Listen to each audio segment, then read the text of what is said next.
Greetings and salutations, everybody. Welcome to the best damn movie-related show on the planet Earth, the John Campea Show.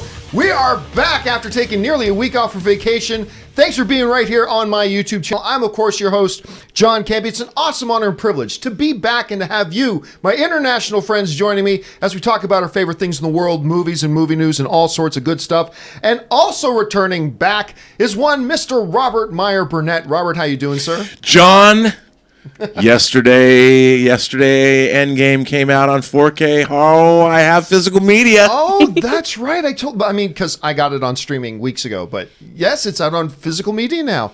I have the Steelbook. Actually, I got to ask you this quick question. I don't know if you've had a chance to peruse it yet or anything. I have not. It is okay. I was going to ask, is there anything on the physical media that isn't available on the streaming? Do me a favor, keep your eye open for that and let us know. Also joining us here, back for the festivities, is one Miss Chris Carr. Chris, how you doing? I'm doing great. I'm so happy to be back. I just got back from Texas. Oh, that's right. You're down visiting your family. Yeah. Did you mess with it? Oh, I messed with it. There's no whiskey left in that state. We were both off visiting family. I was up in Canada for almost a week. You were out in Texas. But now we are back, ladies and gentlemen. And we got a whole bunch of stuff that we need to talk about here today. Harry Styles apparently has rejected Disney and their Little Mermaid thing. Could this point to some problems going on there? Quentin Tarantino comes out and justifies his portrayal of Bruce Lee in Once Upon a Time in America. We'll talk about his comments and ask if you guys agree with whether or not I should have done that. It does look like Aladdin 2, is actually now already in process. New Mutants can be in trouble, all that sorts of good stuff. But before we get into any of those things, guys, here's a couple things I want you to do while we wait to get into the main stuff here. 3 things you can do for us here, guys. Number 1, make sure you subscribe to our YouTube channel. If you haven't done so already, just click that subscribe button. Become a subscriber to the John Campea YouTube channel. Make sure if you enjoy these types of videos and discussions, make sure you click the thumbs up on the video. Give this video a thumbs up. And also leave a comment in the comment section. Or if you have a comment on any of the topics we're talking about here today and you want it read on air, go ahead and use the super chat feature, and that guarantees that your comment will be read in video. Okay, with that down and out of the way, let's go off the top with this. Now, a couple of months ago, me and Robert were down in Las Vegas for CinemaCon.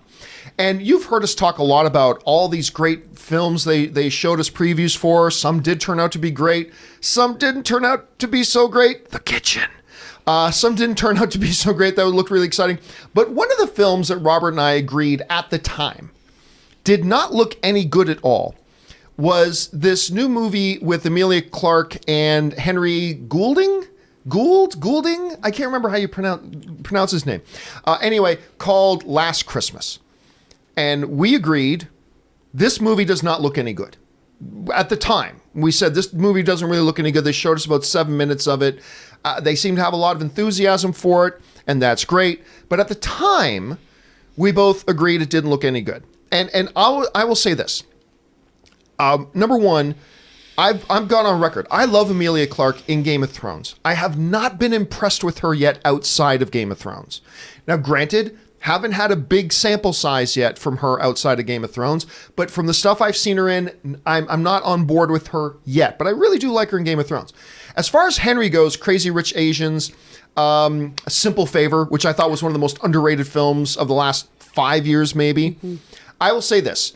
I am borderline boringly heterosexual. I am like straight vanilla, as the uninteresting, just straight heterosexual. That's what I am. But I will tell you what. This dude, Henry Goulding, or how do you pronounce his last name? Were he to offer me like a 10-minute spooning cuddle session, I'm not sure I'd say no. I'm not quite sure I'd say no.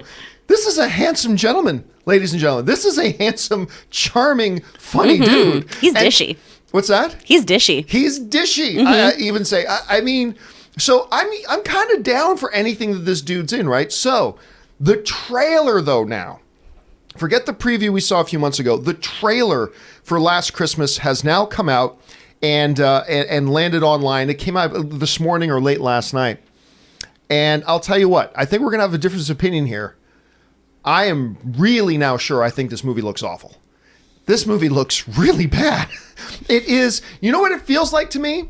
It feels like a fake trailer in another movie that's making fun of rom-coms.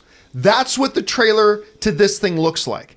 It looks like it's like this is almost a joke. Like, I don't even believe, if I didn't see them talk about it at CinemaCon, I wouldn't believe that this was actually a real movie. I would think this is a fake movie because everything is wrong with it. Everything is wrong with it. I can't believe how bad this movie looks. Now, again, we're only talking about trailers. For all I know, this is going to turn out to be the best film of the year. I'm not taking anything away from that, but I'm just saying, I think this trailer is horrible. I thought it looked bad before. Now I think it absolutely looks atrocious. So I'm not on board for Last Christmas. Rob, I know you will have a starting position of wanting to be in favor of this because it's got some George Michael music in there, but you had a chance to watch the trailer for Last Christmas. What did you think? Well, first of all, when it comes to George Michael, God amongst men, his hair, his facial stubble. I've loved George Michael since Wham! UK with an exclamation point. First of all, the whole George Michael music thing is muddled because everyone knows that Last Christmas was in fact a George Michael kind of like Careless Whisper, even though Careless Whisper is thought of as a Wham tune. We know Last Christmas was an early George Michael Wham era song. But then they start bringing in more of his solo career stuff later. I don't like that.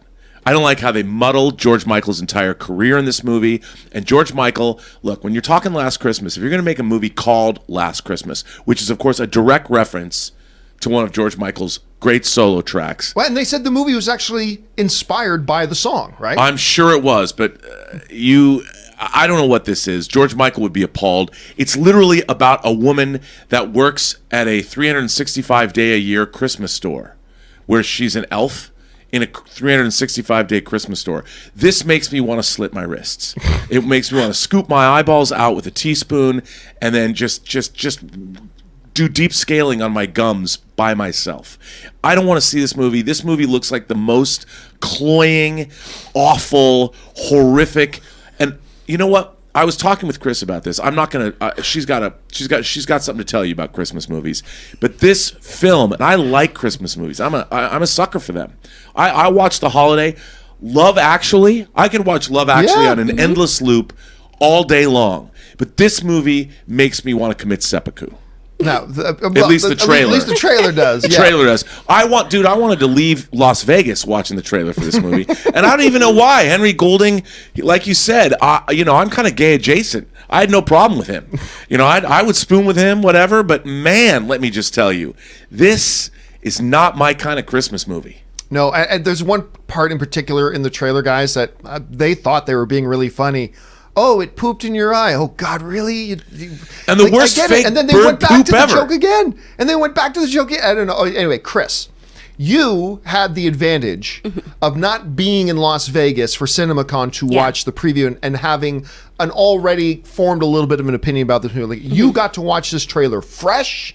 This is your first exposure to anything from this movie? Yeah. What did you think about the trailer to Last Christmas? Well, one, it's only funny when I talk about poop being lucky, as we've established on this show. And two, both of you are such Grinches. Oh, my God.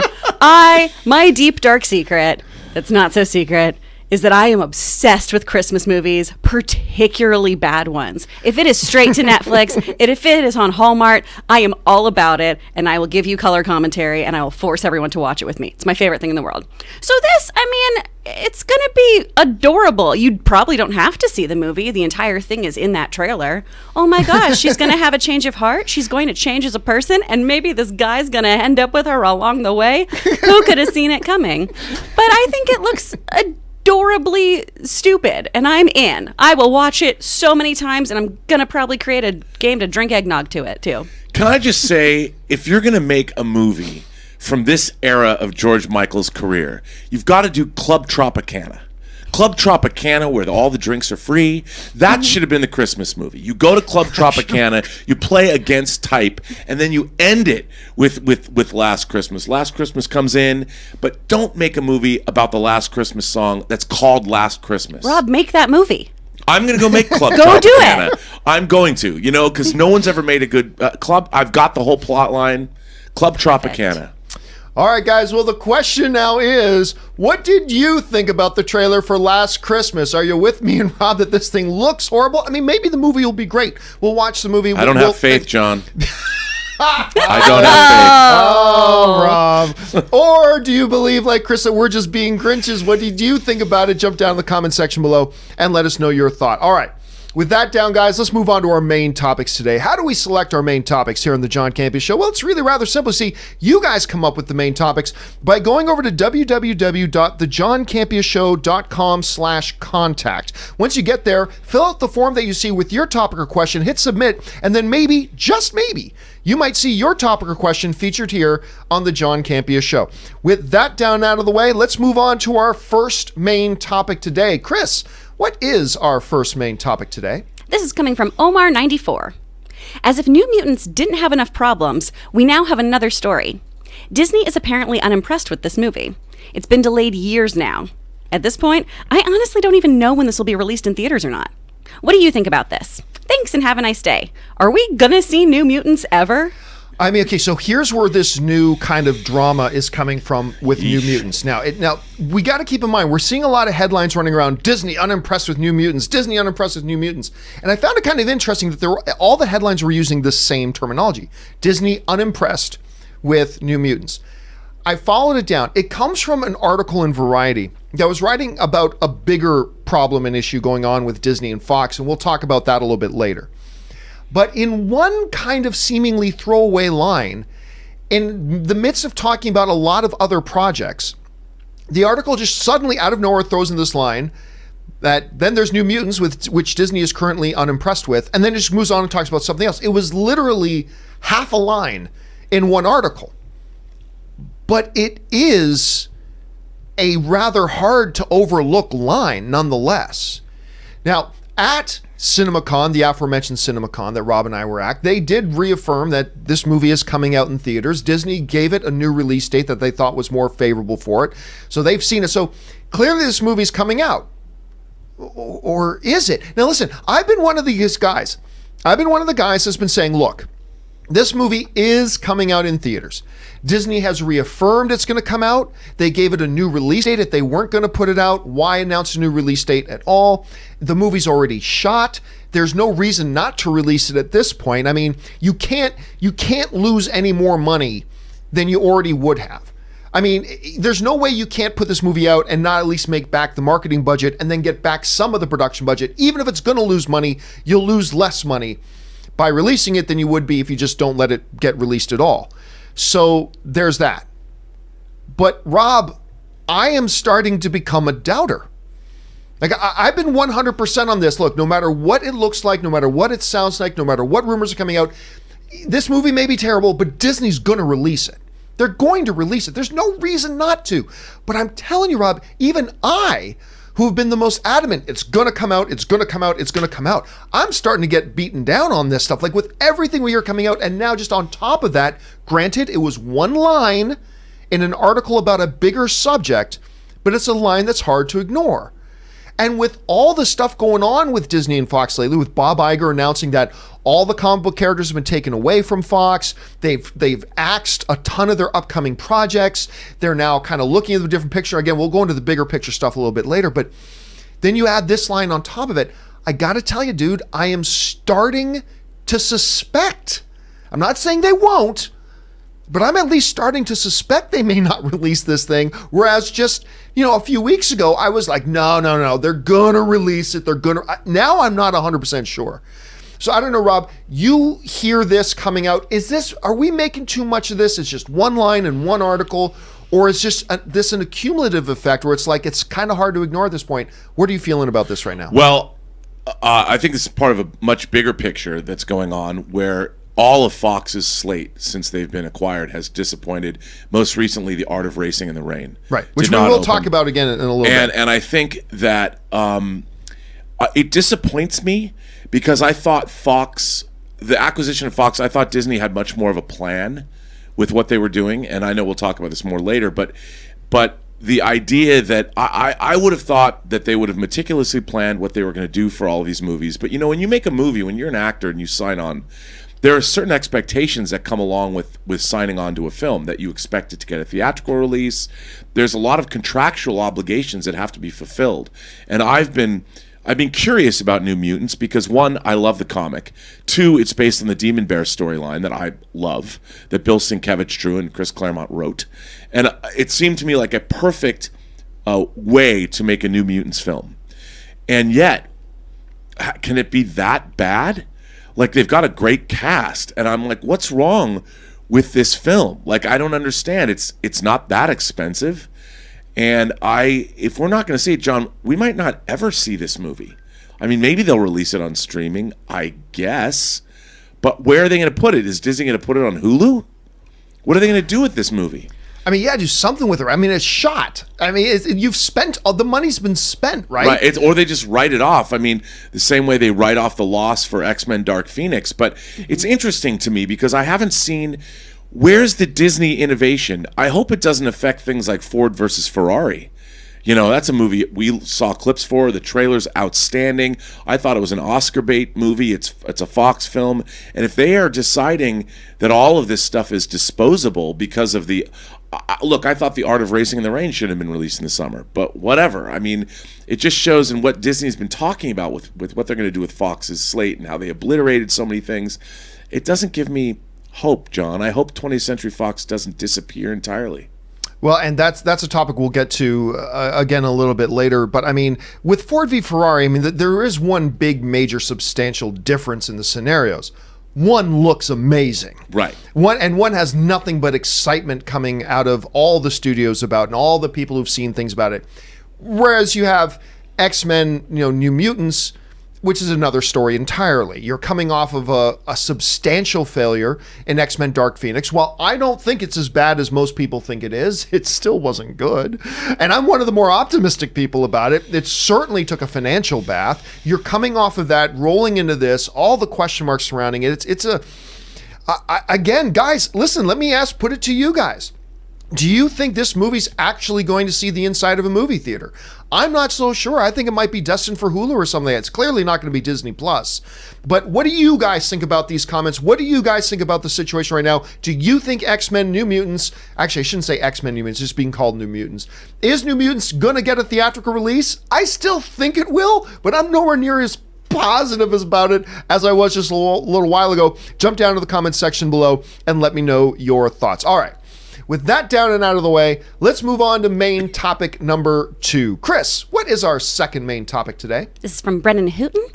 I think it's fair to say that no one thought there'd be another Aladdin movie after the trailers didn't impress and the reviews were so mixed. But $1 billion can change things. Did you see the producer saying that Aladdin 2 is now a go and in development?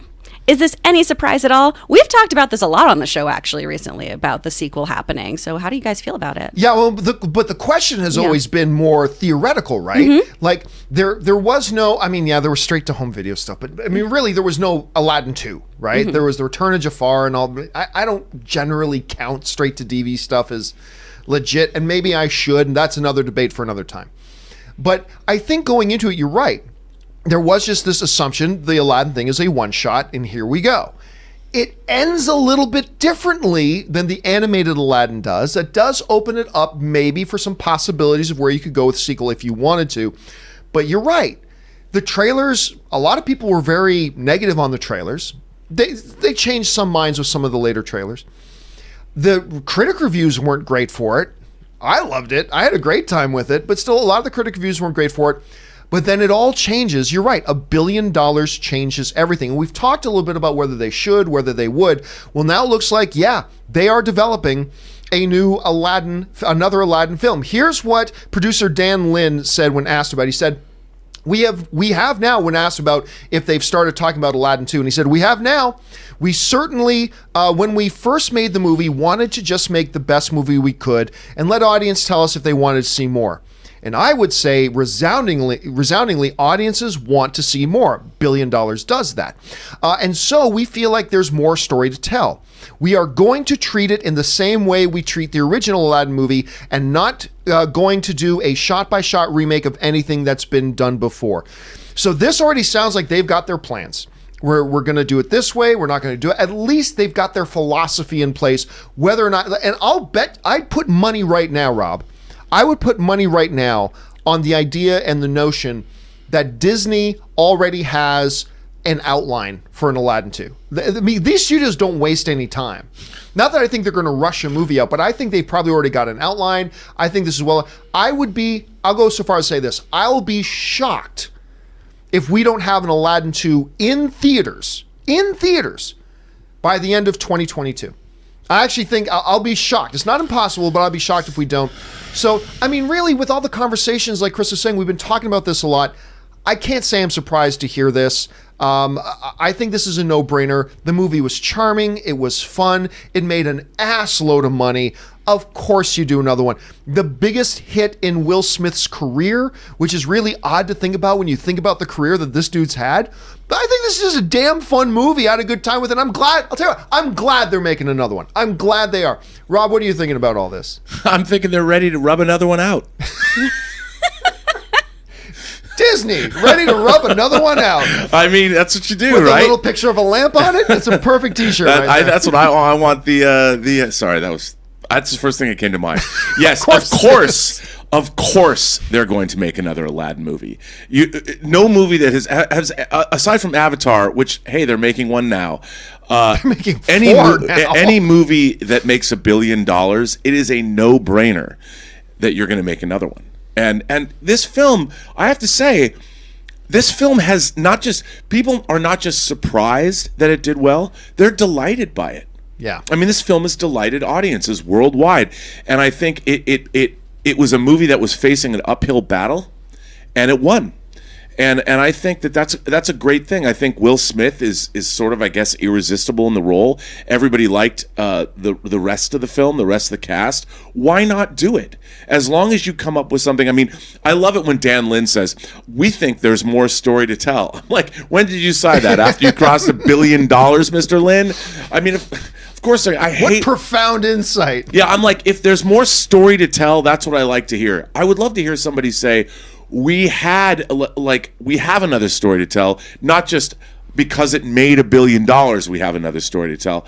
I'm sure they do. If I had $1 billion hit, I would certainly have many more stories to tell. But I think that this is the kind of thing that the world could use another Aladdin movie. I mean, why not? If it made this many people happy, bring it on. And I'll say this, I feel like, and I don't know how you feel about it, Chris, but when I looked at this movie, to me, when I saw it for the first time, and we won't spoil anything here, but when I saw the little change they made to the end of this film compared to the end of the original animated one, I remember thinking to myself, oh, that leaves the door open. Mm-hmm. So this at least tells me they might have in the back of their heads that they may want to make more, because this ending, and again, I won't spoil it, leaves more open doors for something like that. So Chris, look, we're hearing what Dan's saying. We're looking at the $1 billion and all that kind of stuff. Is this a movie they should make another one of? Let's not just talk about the coulda. Let's talk about the shoulda. Should they make another one of these? Absolutely. They made so much money. Do more of what works, less of what doesn't. I mean, it did so well. And like you guys were saying, it's a charming film. I went into this being such a naysayer. I never really liked the Disney remakes. It's always either a weird shot-for-shot thing with creepy animation, looking at you, Beauty and the Beast, or it's just not good. I usually have a really big problem with them. And this was a really charming film. I love Robin Williams. Will Smith held his own as the genie. He did a great job. He made the role his own. And I think everyone does need a cute, fun movie like this again. It's fun to go see something that's just charming sometimes. We don't need everything to be like this big, epic, crazy movie. Sometimes it's cute to just revisit your childhood in a fun new way. Also, some really cool things about Aladdin. Those sequels were the first direct-to-VHS sequels that Disney had ever done. It was the first time that it proved that Disney could do that successfully. So why not continue down that success train with Aladdin? Keep doing that stuff. And I'm also really concerned about how Rob rubs a lamp. Yeah, we gotta be careful about that. And everybody forgets now that when they first announced Will Smith as Genie, that was not well received. I mean, everybody now in hindsight's like, oh no, I always liked it. No one liked it. Just like everybody today says, oh no, I liked Ben Affleck's casting when they announced him. I'm liars. Heath Ledger is going to be the best Joker ever. Oh yeah, liars. It's such rewritten history.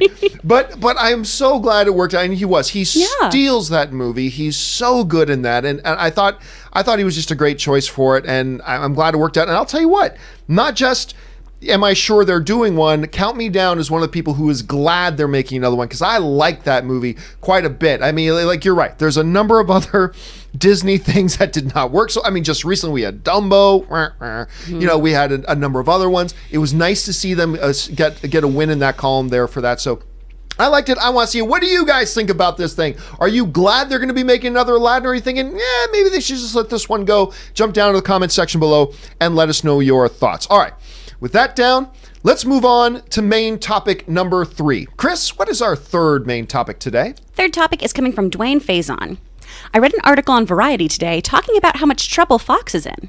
Not only did they lose all the Marvel comic book characters and had a majority of their upcoming projects canceled, but now even their new films are flopping. Art of Racing the Rain just fell flat, and everything looks bleak. Is it fair to ask at this point if Fox has any future under Disney? Did Disney actually just fold them? And yeah, you guys brought this up earlier about Fox and what's going to happen to them. What do y'all think?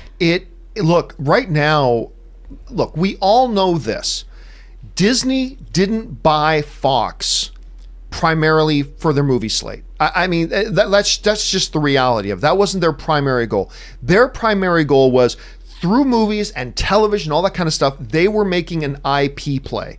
They were making a play for IP because of the future in streaming and all that kind of stuff. That was their main thing. There's still a lot of people out there who think, you know, in our circles, who think they bought Fox so they could get X-Men. They really didn't care that much. I mean, don't get me wrong, they were happy to get X-Men back, but that wasn't even number 4 or 5 or 6 on their priority list in getting and acquiring Fox and all that kind of stuff. But for our point of view as movie fans, this has been an unmitigated disaster so far. And again, I'll just, you guys know, I was one of the few people, and I'm a Disney fan. Everybody knows I like Disney, but I was one of the few lone voices in the wilderness, yea, like Elijah, calling out in the wilderness saying, this is not a good thing. Disney getting Fox is not a good thing. We should be cheering for Universal and Comcast getting Fox, because they're going to keep those things more active and more going, and they'll have a better plan for it. Disney, not so good. But all anybody saw and thought about was X-Men coming to the MCU, and they completely forgot about everything else. And now we are seeing, this is my nightmare. We are seeing all of my worst fears coming true. You know, a lot of really, really good movie projects. The vast majority of the films on Fox's slate have been killed. Now there's all this question about what are they going to do with Deadpool. It looks like they are going to do the unimaginable and make Deadpool PG-13, which I think is a mistake at this point. Before the first Deadpool comes out, not a mistake. Now I think it's a mistake. All that kind of stuff. And it just keeps getting worse. Now this comes from Variety, talking about the current situation, about how things start to even look more and more bleak. And by the way, in this same article, they quote another studio executive talking about Bob Iger coming out and talking about Fox last week. And this unnamed studio executive in the Variety article says, I've never seen a more public throwing under the bus like what Bob Iger just did to Fox. And he's not wrong. He's not wrong. But anyway, this is what's in the Variety article. The other Fox movies that Disney released, X-Men Dark Phoenix, the action comedy Stuber, and The Art of Racing in the Rain, which opened this past weekend to just $8.1 million. By the way, Milo Ventimiglia's in that, and I love Milo Ventimiglia, were flops. Those offerings have had the added misfortune of arriving just as Disney was shattering records with blockbusters such as Avengers Endgame, Aladdin, The Lion King. In a blow to Fox Vice Chairman Emma Watts, who was tapped to run production at the studio, Iger told analysts that his top lieutenants, of course, Alan Horn and Bergman, would be tasked with redefining 20th Century Fox's film strategy for the future.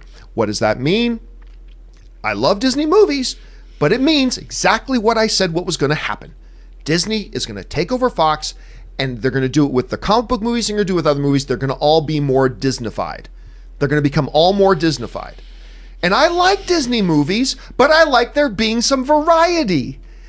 And this is really unfortunate for somebody like Emma Watts, who was in there and taking this over. And basically, Bob Iger just said, we're just taking the whole thing away from her. Now, look, to be fair, Bob Iger isn't exactly wrong here. The studio has been struggling. That X-Men, Dark Phoenix thing was a disaster. It lost them so much money. They've got a couple of other things coming out, and they're struggling and they're flopping. and they're having a hard time. And I get all that. But Rob, you and I talked about this before. Bob Iger is not a reactionary guy. Bob Iger is a guy who's shown he does not think 1 or 2 moves ahead. He thinks 5 years ahead.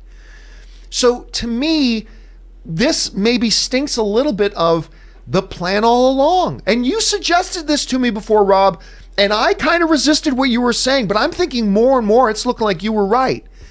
That more and more this has been the plan all along, to take over Fox, which has been my nightmare, dismantle it, Disneyfy everything, and move on. And again, I don't want it to sound like I am anti-Disney. I'm not anti-Disney. I like Disney very much. I'm a big fan of Disney. I can't wait to go to D23 next week. I'm really excited about that. But I also love Disney being in a landscape where there's lots of other types of movie studios making lots of other types of movies, and it just seems more and more that that Disney is Locutus of Borg, and they're saying you will be assimilated, resistance is futile, and they're just going to assimilate Fox into it. And while we might get the odd little, yay, there's going to be an X-Men in the MCU, there's going to be a lot of losses, I think. Rob, you're seeing all this kind of stuff unfold. You were alluding to it just a little bit earlier on in the show, but you're reading stories like this from Variety. Where do you think the overall landscape is right now? Well, here's what I thought was going to happen. I mean, I thought that they would buy Fox so they had a way to make more diverse films for their portfolio, so they could put them on Hulu, they could put them on streaming services or whatever, because their bill of fare, who are they going to serve when their audience gets older? And however, when you're making movies that are making $1 billion, I mean, what people don't understand is this is not normal for movie studios. Movie studios it's very risky to release films, and studios put in a lot of money, and a lot of time it's a crapshoot, and they're lucky if 50% of their movies make a lot of money. Disney, over the last couple of years, they used to have an R-rated division. They had Hollywood Pictures. They're not even releasing their old R-rated films themselves. They're licensing them out to third-party distributors like Kino Lorber. So if you're going to get Ruthless People, or you're going to get The Color of Night, or even movies like An Innocent Man with Tom Selleck, they're not even coming out under Disney's own home video brands. So I should have known better that they're not interested. It's clear they're not interested in keeping R-rated fare going, because when you make a Predator movie, you might spend $100 million and get a $250 million or $300 million, even $400 million return, and that's what Fox's business model has been. Disney is releasing 8 movies a year, and 7 of them are going to make $1 billion each. And if you can't justify those kinds of numbers, Disney's not going to work with you. They're not going to if you can't make a Predator movie that you spend $150 million on that's going to make $1 billion, why would they make a Predator movie? Maybe they'll do something different. Maybe they'll make a Predator TV show or something. Like you said, John, they own the IP. I thought they were going to do something different, but this is what I feared would happen ultimately. And the movies are going to go away. And I don't even know that Disney needs them to make $1 billion. They just need you to not lose them hundreds of millions of dollars. Right. I mean, right? I mean, so it's not like Disney has super unrealistic expectations. Like, you got every film you put out's got to make $1 billion too. But when you're putting out movies that are losing money, I mean, it's like, oh, we're doing all this work over here to make money, and you're siphoning it off. The Art of Racing in the Rain would have been a perfect Fox Disney co-production. But I think, why did they put it out in the summer? Mm-hmm. Why didn't they put it out more toward Thanksgiving? Why didn't they push that release? I mean, it's going to get lost. People want to go be swept away by their spectacle movies. Summer's about amusement park movies. They're about big movies, and The Art of Racing in the Rain is the kind of movie that you go with the whole family over the Thanksgiving holiday when everybody comes home, and it's not necessarily a spectacle film. I thought it was strange that they were putting it out and they're like, from the people that made Marley and Me, where like the dog died. I never understood what they were trying to do with that, and I just hope movies that I'm really looking forward to, like Ford versus Ferrari, which looks like it's an Oscar winner, it looks so good, is a movie that Disney decides, nope, we're not going to put it out theatrically because we don't want to lose any more money. Yeah, I think Ford v Ferrari is in a much safer place. That is a movie that everybody seems to be excited about and is talking about and is looking forward to. Not so much New Mutants and things like that. I mean, the one thing I'll say about the release for The Art of Racing in the Rain was that there's not a lot of strong competition in the theater right now. But I mean, your point is well made about it's just not the type of movie you think about being in the summertime. But No. still, I Exactly. still thought it would do more than 8.1. No, me too. And I'll tell you something, John. I hope in my mind, the only way that Fox as an entity is going to be saved is if they do put out an R-rated Deadpool film, because that's a sure thing. That's the only thing that Fox has in its arsenal, its quiver right now. But it's not anymore because Bob Iger took it away from them. I know. And I'm like, I mean, Deadpool is an $800 million grossing franchise, and it made $750 million on a $65 million spend. That's Disney profit margin right there. And I hope that they continue and make an R-rated Deadpool movie, because that's the only thing that Disney can look at on that spreadsheet and go, you know what? Here's an R-rated movie that we could release and make our kind of profits on. But if they don't, if they decide to make it a PG-13 or even PG, I think Fox as we know it might be not long for the world. Well, listen, guys, what do you think about this whole situation right now? Like, it's just a few months ago, it's unimaginable to think there could even be a possibility. I mean, you'd be legitimately shut down to even suggest that Disney at some point is just going to shut Fox down and maybe not do anything with them. I don't think it's such an unrealistic thought anymore. I'm not saying it's what's going to happen, but it seems more of a reality or more of a possibility than I would have thought not too long ago. What do you guys think about all that? Jump down to the comment section below. Can I say one more thing? Yes, One absolutely. more prediction. I think Disney could sell the 20th Century Fox name to someone else.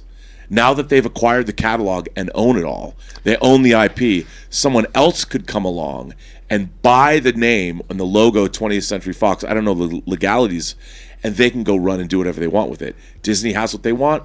They don't even have to deal with Fox anymore, and someone else will bring back Fox from the ashes. Here's the challenge with that, though, and maybe it'll be an advantage too. I'm sure. Right now, the name of Fox is being run into the ground, because not only are they putting out flops, but now Disney themselves is basically throwing them under the bus and treating them like garbage. So what value? And then if you separate the name from all the IP, is it attractive for anybody to pick up the name and the IP? I don't know. They're not doing themselves any favors right now, though. They're certainly not doing themselves any favor. All right, guys, listen, let's now move on to our fourth main topic today. Chris, what is our fourth main topic today? This is from Reese Hendrickson. Is this Disney Little Mermaid movie doomed? First, all the backlash over casting of Hailey Bailey, and now I'm hearing that Harry Styles has decided not to play Prince Eric. Who turns down a Disney movie these days? With Aladdin and Lion King and Toy Story all being billion-dollar films. Is this a bad sign or at least a bad look for Little Mermaid? What do you think? Well, I mean, first of all, I thought all the backlash against, I'm going to say Halle Berry, even though It's so in my hard head I not know to. it's Halle Bailey. And again, let me be clear. I thought the backlash against it because, oh, she's not a white redhead was ridiculous. I think that's just nonsense. That said, I still didn't like the casting because I just don't think she's a strong enough performer for it yet. I don't think I don't think she carries enough weight to do a big lead like this right now. I don't feel real comfortable with it. But who knows? Maybe she'll do great, whatever. But I think a lot of the backlash was ridiculous, even though I don't like the casting myself. I just don't like it for different reasons. But the question is valid. I mean, right now, Disney, Bob Iger goes down, eats a spicy burrito, bends over, and chats out billion-dollar films all over Sunset Boulevard's sidewalk. And like everything they're putting out is making $1 billion these days. They're the hottest things in the world. Why would somebody just walk away when they've apparently been offered the role in a big upcoming high-profile Disney project like this? Look, there's a reason why in the age-old, awkward, horrendous, hell-like ritual of dating, that neither the guy nor the girl want to be the first one to ask the other one out. Because then you look ridiculous if you get turned down and rejected, right? This isn't a good look on Disney. To offer the role, a big role in a big high-profile project to somebody, to just straight up offer a role to somebody and have them publicly turn you down or pull out, whatever the reason is at some point. This is not a good look. And listen, I think there's going to be more hype made about this than is justified about, well, this is because of all the backlash against this and that and the other thing. I think that's going to be overplayed massively. But Rob, I'll say this. It's at least understandable that somebody might look at this scenario and go, hey, look, all the negative backlash, a lot of which I think was unwarranted, but all the negative backlash about it, Harry Styles looked at it and thought, maybe this is a ship I don't want to be on. It looks like it might be a little leaky. I'm coming off of being in a Dunkirk movie, not a huge role, but still whatever. This might not be the best move for me. Or maybe it was simply scheduling, or maybe it was one of 1,000 other completely innocent things that made him go, I can't be in this movie. But appearances mean a lot, and they get a lot of people talking. Rob, let me just ask you straight out. Is Harry Styles backing out of this movie a bad look on Disney right now, or is it really much ado about nothing? I think it's much ado about nothing. First of all, the movie's not called The Prince. It's called The Little Mermaid. It doesn't matter who plays that guy. I mean, really. And first of all, Harry Styles is actually playing it cool, because Disney's not going to pay him a truckload of money to be in the film. They never pay people these exorbitant salaries unless you've proven yourself, like Robert Downey Jr. did as Tony Stark. This is a role. Do people remember Richard Madden was the prince in Cinderella? Do we barely remember that he was? And we love Cinderella. I mean, yeah. And for a guy like Harry Styles has a cool career. You know, he started out, was he in One Direction? Mm-hmm. So he's in One Direction, right? Cool boy. Well, as far as boy bands can be cool, a band that achieved great success, well thought of. He's in movies like Dunkirk. He's building himself a long-term career. This movie wouldn't have done much for him. I totally see where he's coming from. He's like, whatever I'm going to do, I'm going to be headlining it. I'm not going to be second fiddle in someone's movie. I've done that. When I'm second fiddle, I'm in Chris Nolan's movies, which are cool.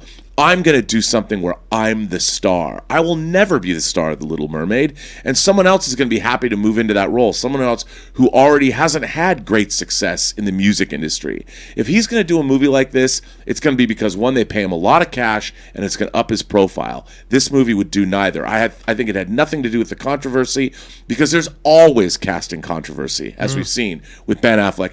Nobody cares. And that girl, Halle Bailey, have you looked at her face? She is beautiful. Mm-hmm. I mean, she looks like a mermaid. She's got this ethereal... Oh, and she can sing. She's got this ethereal time. She's perfect casting.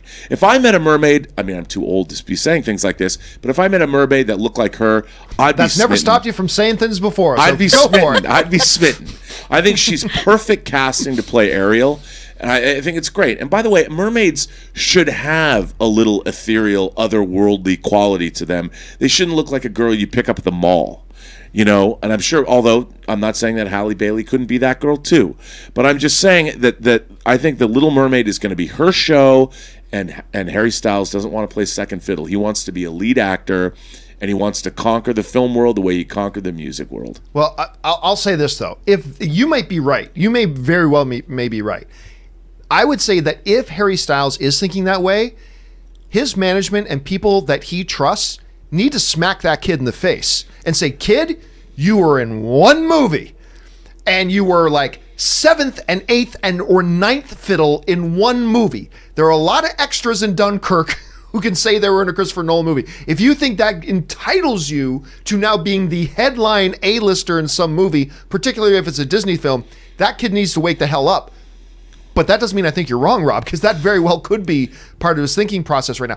To me personally, Harry Styles has not shown me he can act. He did a nice little job in Dunkirk under the hand of a master director in a smaller role. Great. But he hasn't shown me that he deserves an A-list headline status in a film or anything like that. Like, I think if he were smart, he would want to take, like we've seen some other actors do this. If he were smart, he would want to work with some really good directors, take second, third, fourth line roles, really build himself up, develop a reputation, and then come out and demand the big, huge stuff. And again, we don't know that that's what's happening. But I think you're right, though, John. I think you're absolutely right about that. And what if he's in like Danny Boyle's latest movie? You know, the movie he does after Yesterday, or some hip, edgy indie film, or like a Guy Ritchie movie. You know, and he gets a cool role in not necessarily a huge blockbuster, but a movie that cements him as an actor or a performer, because he's already been very successful in the music business. So it's not about necessarily the money. What he wants is to get that role, like you said, that's going to cement him as a decent actor, and maybe he will take second fiddle, but in a really hip, cool project. And maybe the indie route is the better way to go there. And maybe he saw some downside to being in Little Mermaid. I mean, maybe you're right. I don't know. It's tough to say at this point. Guys, what do you think about this whole thing? It's not often you hear about somebody walking away from a high-profile role in a Disney film. He just does that. Is this much ado about nothing? No big deal. Disney will probably announce a new Prince Eric by dinner tonight. They'll probably announce a new Prince Eric. Or do you think this is a bad look for Disney? And does this look kind of bad on the whole overall Little Mermaid project, given the fact that it had some controversy already? I think it's a little bit much ado about nothing. Rob does too, but what do you guys think about that? Jump down to the comment section below and let us know your thoughts. All right, with that down, let's now move on to our final main topic today. Chris, what is our final main topic today? Final question's coming from Roy Blackburn. Hey, John. I love Once Upon a Time in Hollywood, but like a lot of other people, I had a little bit of a problem with how they portrayed Bruce Lee. Personally, I found it a little offensive. Quentin Tarantino is now defending how he portrayed Lee. I actually think he's just making things worse trying to defend it. What do you think? Well, I mean, look, let's be clear here. Right off the top, let me say this. I'm not the biggest fan of Once Upon a Time in Hollywood. I like the film. I do. I like it. In a world of it's either thumbs up or thumbs down, I give it a thumbs up. I liked it. But I did have issues with it. And I know there's somebody in this room who liked it even less than I did. So let's just say that. From the first time I saw Once Upon a Time in Hollywood, did I raise my eyebrow a little bit to the portrayal of Bruce Lee? Yeah, a little bit. But did I have a problem with it? No, absolutely not. I had no problem with it. You know, I thought, look, in some scenes in that movie, they portray him as a very giving guy. He's, having fun with other people, and they're showing him teaching other people how to do things and being very generous and all that kind of stuff. And then they had this one funny scene, and it's all one scene. And then he had this one scene with Brad Pitt that everybody takes issue with. And, a little bit of a spoiler. For those, it's impossible to talk about this topic without giving away a little bit of a spoiler here. So here's a small spoiler about Once Upon a Time in Hollywood. There is a scene in the movie, so mute your computer right now if you don't want to hear anything about it, but this really doesn't have any long-term effect on the movie, so don't worry about it. There's a scene where Brad Pitt's Cliff character and Bruce Lee get into a little bit of a fight. All based on Bruce Lee being a little bit arrogant and Cliff having a bit of a not being able to keep his mouth shut sort of thing, right? And it goes on, and they kind of fight to a draw. I always get fascinated when people say they're offended by that, right? Because really, there's a hypocrisy in saying that. And guess what? All of us film fans do it. You've done it. I've done it. We all do. And this is what we do. When somebody's portrayed a certain way in a movie, and it's not somebody we're a particularly big fan of, there's nothing wrong with it. But if it's somebody you are a fan of, then that was offensive, right? There's a huge hypocrisy in that. And you do it, and I do it, and it's one of the more annoying things that we as film fans do. And we really should stop, because we all do it. And, you bring such a revered character like a Bruce Lee into it. People are Bruce Lee fans. I'm offended by that. Well, it's just portrayed a certain way. Anyway, Quentin Tarantino has now come out and kind of justified what he did. And one of his comments that he made about how he used the Bruce Lee character in Once Upon a Time in Hollywood was this. We said, look, I'm a Bruce Lee fan too, but he was an arrogant guy. And by the way, him talking about how he would destroy Muhammad Ali and stuff like, he did say that. And you go read his widow's book about him. She even tells a story about how he said that. So it's not that far of a stretch. But this is the most interesting and on point thing I think Quentin Tarantino had to say about the topic. Tarantino said this: could Cliff, that's the Brad Pitt character, could Cliff beat up Bruce Lee? Brad would not be able to beat up Bruce Lee, but Cliff maybe could, Tarantino said. If you ask the question, who would win in a fight, Bruce Lee or Dracula, it's the same question. It's a fictional character. If I say Cliff can beat Bruce Lee up, he's a fictional character, so he could beat Bruce Lee up. Now, this is coming from a story out of Deadline with Quentin Tarantino talking about how he used Bruce Lee in the movie. And I'll tell you what, I'm not going to be ambiguous about this. I think Quentin Tarantino's 1,000% right. I think he is 1,000% right. Look, when you get into these Quentin Tarantino movies, whether it's Inglourious Bastards, whether it's Once Upon a Time in Hollywood, he clearly takes a lot of liberty. He introduces fictional elements into some based on real events and then plays in that playground and hopefully delivers a really good, entertaining movie and what have you. And again, right from the first time I saw this movie, I personally had no problem with it. And I think what Tarantino's saying here is completely legitimate. Cliff is a fictional character. So who's to say, and I loved his example, if we ask, could Bruce Lee and Dracula had a fight, who wins? It's the same question. It's a fictional character. He only tells us a little bit about Cliff. For all we know, Cliff was the most lethal. I guess he says Cliff's background was actually a Green Beret. They don't express that, I don't think, in the movie, but they say his background is a Green Beret. He's one of the most lethal killers ever in the history of the American military. Who's to say that this fictional character couldn't have done that? And it's a movie and it's fiction. And I personally feel Quentin Tarantino's completely in the right here. That's my thought on this. Rob, I wasn't thrilled with this movie overall. And I know you liked it even less than I did. But how do you feel about the whole Bruce Lee portrayal? And what do you think about Quentin Tarantino's comments? Well, first of all, this movie is all about deconstructing myth and legend about Hollywood. And Quentin Tarantino loves Bruce Lee movies, as evidenced by the bride's tracksuit in Kill Bill 1. Yeah. You know, this is not... It's so funny to me that every time a Quentin Tarantino movie comes out, there's always some kind of weird outrage around it. I mean, Quentin Tarantino is who he says he is. Now people are like, well, you know, he doesn't like women. It's like, really? The guy who made Jackie Brown? The guy who made Kill Bill with the bride? Really? I mean, Quentin Tarantino is all about taking all myths and legends in various movies, in Hollywood itself, and he's had a career deconstructing movies, beginning with the crime thriller, a heist movie where you never see the heist in Reservoir Dogs. And now this movie, he's doing the same thing. I didn't particularly love Once Upon a Time in Hollywood. As a matter of fact, it might be my least favorite Quentin Tarantino movie, but I understand why certain people love it. But the whole movie is about deconstructing myths. And when you take Bruce Lee out, the point of the movie, that's one scene where the point of the movie is really hammered home, because the myth of Bruce Lee, the legend of Bruce Lee, is immediately destroyed by, as he points out, a fictional character, because nothing in Hollywood is real. And that's the point of the movie. Well, listen, guys, I want to know what you guys think about Quentin Tarantino's comments. As a matter of fact, we're going to make that the subject of today's question of the day. And you guys can just go over to my Twitter handle, which is simply right there, just at John Campea. And I'm asking you guys today, just before we started the show, I put up today's question of the day on a poll there. And the question of the day, Tarantino is now defending his portrayal of Bruce Lee in Once Upon a Time in Hollywood. Is he justified in doing so? And right now, 72% of you guys seem to agree with us that yes, he is justified in defending his portrayal of Bruce Lee because of everything that he said in there.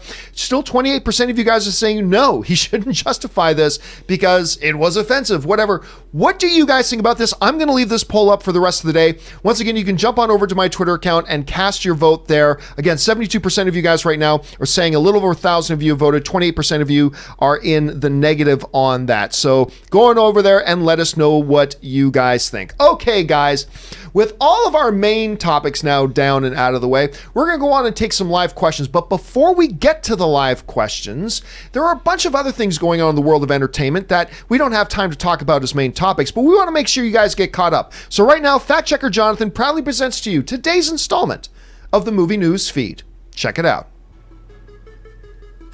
Okay, 3 minutes. First up, video game movies haven't fared very well with critics. In fact, nearly every single one has been trounced, with a few notable exceptions. From Slash Film, the latest exception is the Angry Birds Movie 2, which has so far managed to stay fresh on Rotten Tomatoes. It's officially the highest rated video game movie ever on Rotten Tomatoes, but don't break out the champagne just yet, as it's sitting in the low 70 percentile range. One can't help but wonder if any video game movie will ever rise above the 70% territory. Maybe Sonic the Hedgehog will triumph next year?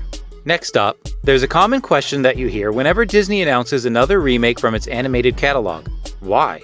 However, one of the producers behind the recent remake on Aladdin says that it was a movie that could truly use a remake. From Cinema Blend, Aladdin producer Dan Lin said the following: "I think certainly with where the women's movement has gone, that we felt like, with the Jasmine character from the original movie, she felt like a classic Disney princess from back in the day, and really just ultimately focused on romance. And we felt like there's a chance for us to create a new kind of role model for young girls with our version of Jasmine that would be much more of a leader. Someone who wanted to stand up for herself and her ideals and wanted to have a voice. That was a big part of our pitch with Aladdin, was that we were going to improve upon her character." Next up, Nathan Stewart Jarrett of Misfits and Coleman Domingo of Fear the Walking Dead are ready to say Candyman's name 5 times in the mirror. From Deadline, the two actors have joined Jordan Peele's forthcoming reboot of the classic horror film, which has begun principal photography this week in Chicago. The film will be shot entirely in Chicago and feature various locations throughout the city, including the neighborhood where the legend began, the now gentrified North Side where the Cabrini Green housing projects once stood. Next up, The Haunting of Hill House was, well, a haunting experience. The first season of the Netflix anthology series certainly set a high bar, which will be tough to follow. From JoBlo.com, Mike Flanagan is hard at work on the second season, now titled The Haunting of Bly Manor, which will be based on The Turn of the Screw by Henry James and feature a new story with all new characters. Flanagan had this to say about the new season: "For Henry James fans, it's going to be pretty wild. And for people who aren't familiar with his work, it's going to be unbelievably scary. I already think it's much scarier than season 1, so I'm very excited about it." The Haunting of Bly Manor will premiere on Netflix in 2020. And finally, Dennis Leary has been cast in a lead role in Fox's upcoming event series, A Moody Christmas.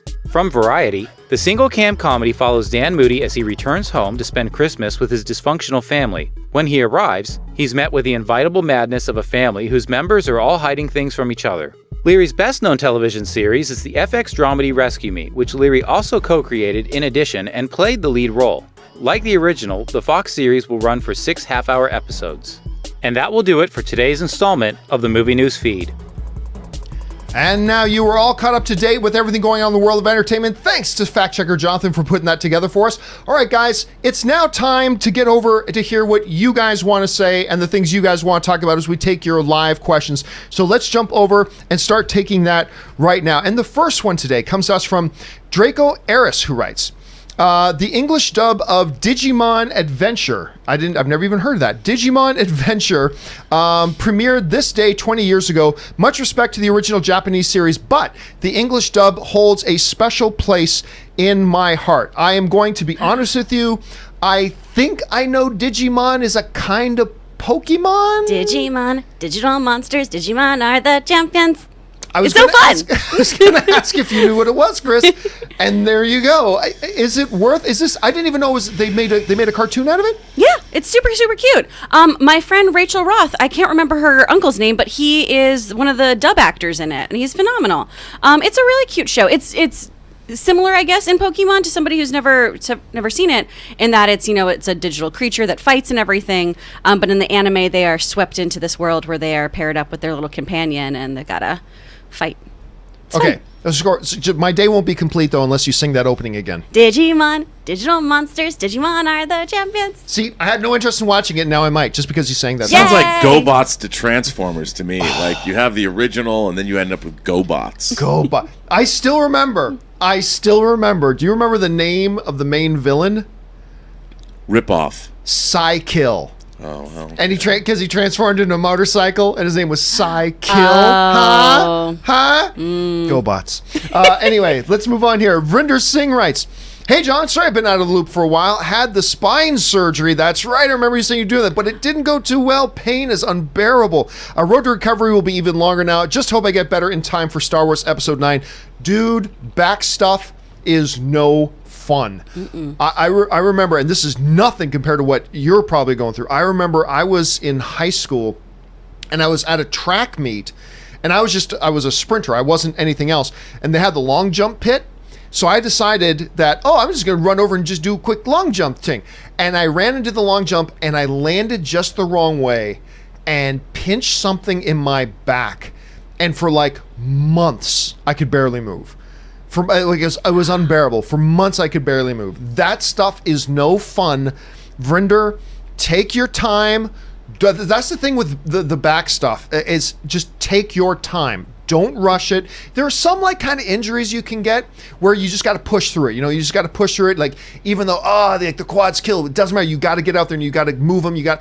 The back is different, So I'm no doctor, but my experience has been take all the time in the world you need because you want to make sure it heals up right.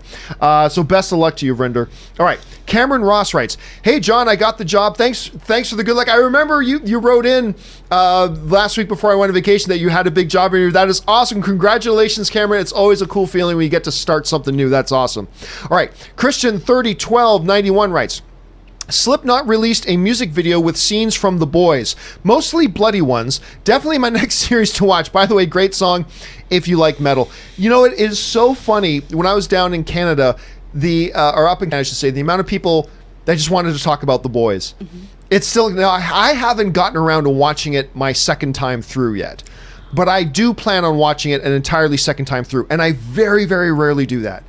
Like usually with television, once I've watched it. I don't often go back and rewatch entire seasons, but I'm going to do that with that now. I have not seen this music video. But, Rob, you've pointed out a few times that as bloody as the show is, and as risque as the show is, it's actually kind of nothing compared to the graphic novel. Yes. That's true. I mean, here's the thing. The difference is, I think the graphic novel it was so over the top, and it was so intentionally trying to tweak the viewer. The show has actually made it more, I think there's a little bit more meaning, I guess, in the show, that it works on different levels. I like the comic a lot, but the comic was like, it was like punk rock. You go to a punk rock show, and sometimes when you're alone and you put on some music, you might listen to punk rock, but a lot of the time, maybe you don't. I mean, it's just for a certain mood, a certain way. But The Boys has a lot. The show is, I think, if you could say this, is a little bit more nuanced than the that's comic. That's not the first word I think about, but you're right when you compare it to the comic. And believe it or not, look, I mean, I showed this to Elizabeth, and she, as soon as the scene comes where the girlfriend is obliterated in a what kind of a show it is, but it has more on its mind than just that. And I felt like it was more nuanced and it had a lot more to say, I thought, than the comic did. Oh, absolutely. Yeah, and again, I remember I was already completely on board with that show, and then I think it's episode 4 with the airplane. Ugh. That's when I was just like, okay, this show is way smarter than it wants you to think it is. Some shows try to make you think they're smarter than they actually are. Mm-hmm. This show is way smarter than they want you to think it is. Yep. And which was really kind of impressive. Oh man, I can just talk about. Did you get spooked out going on a plane after watching that series? Because I've watched it twice now, and getting on a plane was like, ah. Well, no, because I am always spooked getting on planes because I have a massive fear of heights. I am I don't like flying at all, which is weird because I don't let it stop me I fly all the time, but I hate flying. I'm always completely stressed out. You know what? I'm great at faking it because that's what she said. But no, I'm great at faking it. But we also watched a lot of The Office, and we were getting late. Like when we finished our days, we would all hang out in my parents' rec room and just watch The Office episodes. Anyway, do you know why you have a fear of heights? No, which is the weirdest thing because I never had a fear of heights, and then suddenly like. Somewhere between the ages of 18 or 19 and 22 or 23, in that couple years, I just developed a fear of heights, and I never had them before.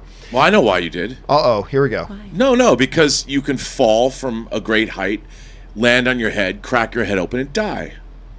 That's why you have a fear of heights. But this is the funny thing. Dying, John. It's not, but it's not that, because I remember this friend of mine once said, she goes, well, are you afraid during landings? I'm like, no, I love landings. Like as we start our descent, that's when I'll open up the window and I'll actually look out the window because every time I peek out the window, we're closer to the ground. Didn't die. And she goes, do you know that like 80+% of airplane incidents and crashes happen during landings? I'm like, but I don't care. Like when our wheels hit the ground, the plane can flip over, burst into a ball of flame. Fine, whatever. That's what happens. But I'm on the ground. And I don't know what it is. I'm just like, but if you sat beside me on a plane, you would never know that I was actually inside terrified. Because I try to make it's as if I'm trying to talk myself into not being totally stressed out flying, because I would look totally calm and normal. But I will say this, I got through a lot of my new novel. I got through a lot of Star Wars Thrawn Treason, the new Thrawn novel. I got through a lot of it on the plane. How is it? You know what? I'm only about halfway through now. It's the best Thrawn novel yet. Really? It's the best one yet. Yeah, I'm really, really digging it right now. So anyway, sorry, we spent a lot of time in that. We got to move on. Let's see. All that from talking about a Slipknot music video. Benny95 writes, the Tobey Maguire MCU YouTube videos are hilarious. I honestly don't know which ones we're talking about. I haven't seen those. I don't know what they are. Yeah, sorry. Don't know which one but I will keep an eye open for that, Benny. Cameron Ross writes, have any of you read any of the Harry Potter books? If so, have you read The Cursed Child? I hear not a lot of people like it and consider it non-canon. I have seen all the Harry Potter movies. I like the Harry Potter movies. I have never read a single Harry Potter book. Really? Yeah, I haven't. Have you, Chris? Yeah, I read all of them. I basically grew up with Harry Potter, so when he was 11, I was 11 kind of thing, and then the books kind of came out while I was growing up. Cursed Child is the play, and I have the script of that, and I liked it. A lot of people turn it into a novel, didn't they? Didn't she? There is a adapt it into book? novelization of it Okay. as well, but now it's also what's on Broadway, and I think it's fun and interesting. It's also features your favorite trope of all time travel, Yeah. all that wibbly wobbly timey wimey. It's so good, but I understand why a lot of people didn't like it because it does feel like spin-off fan fiction kind of. I know Anne, my wife, is a huge Harry Potter fan. Like when they do when they do screenings of them, now she gets decked out in her Hogwarts schoolgirl outfit. I kind of like that, but so she gets decked out in her outfit and she goes. And she did not like Cursed Child. I remember she specifically talked about Cursed Child. She didn't like that one herself.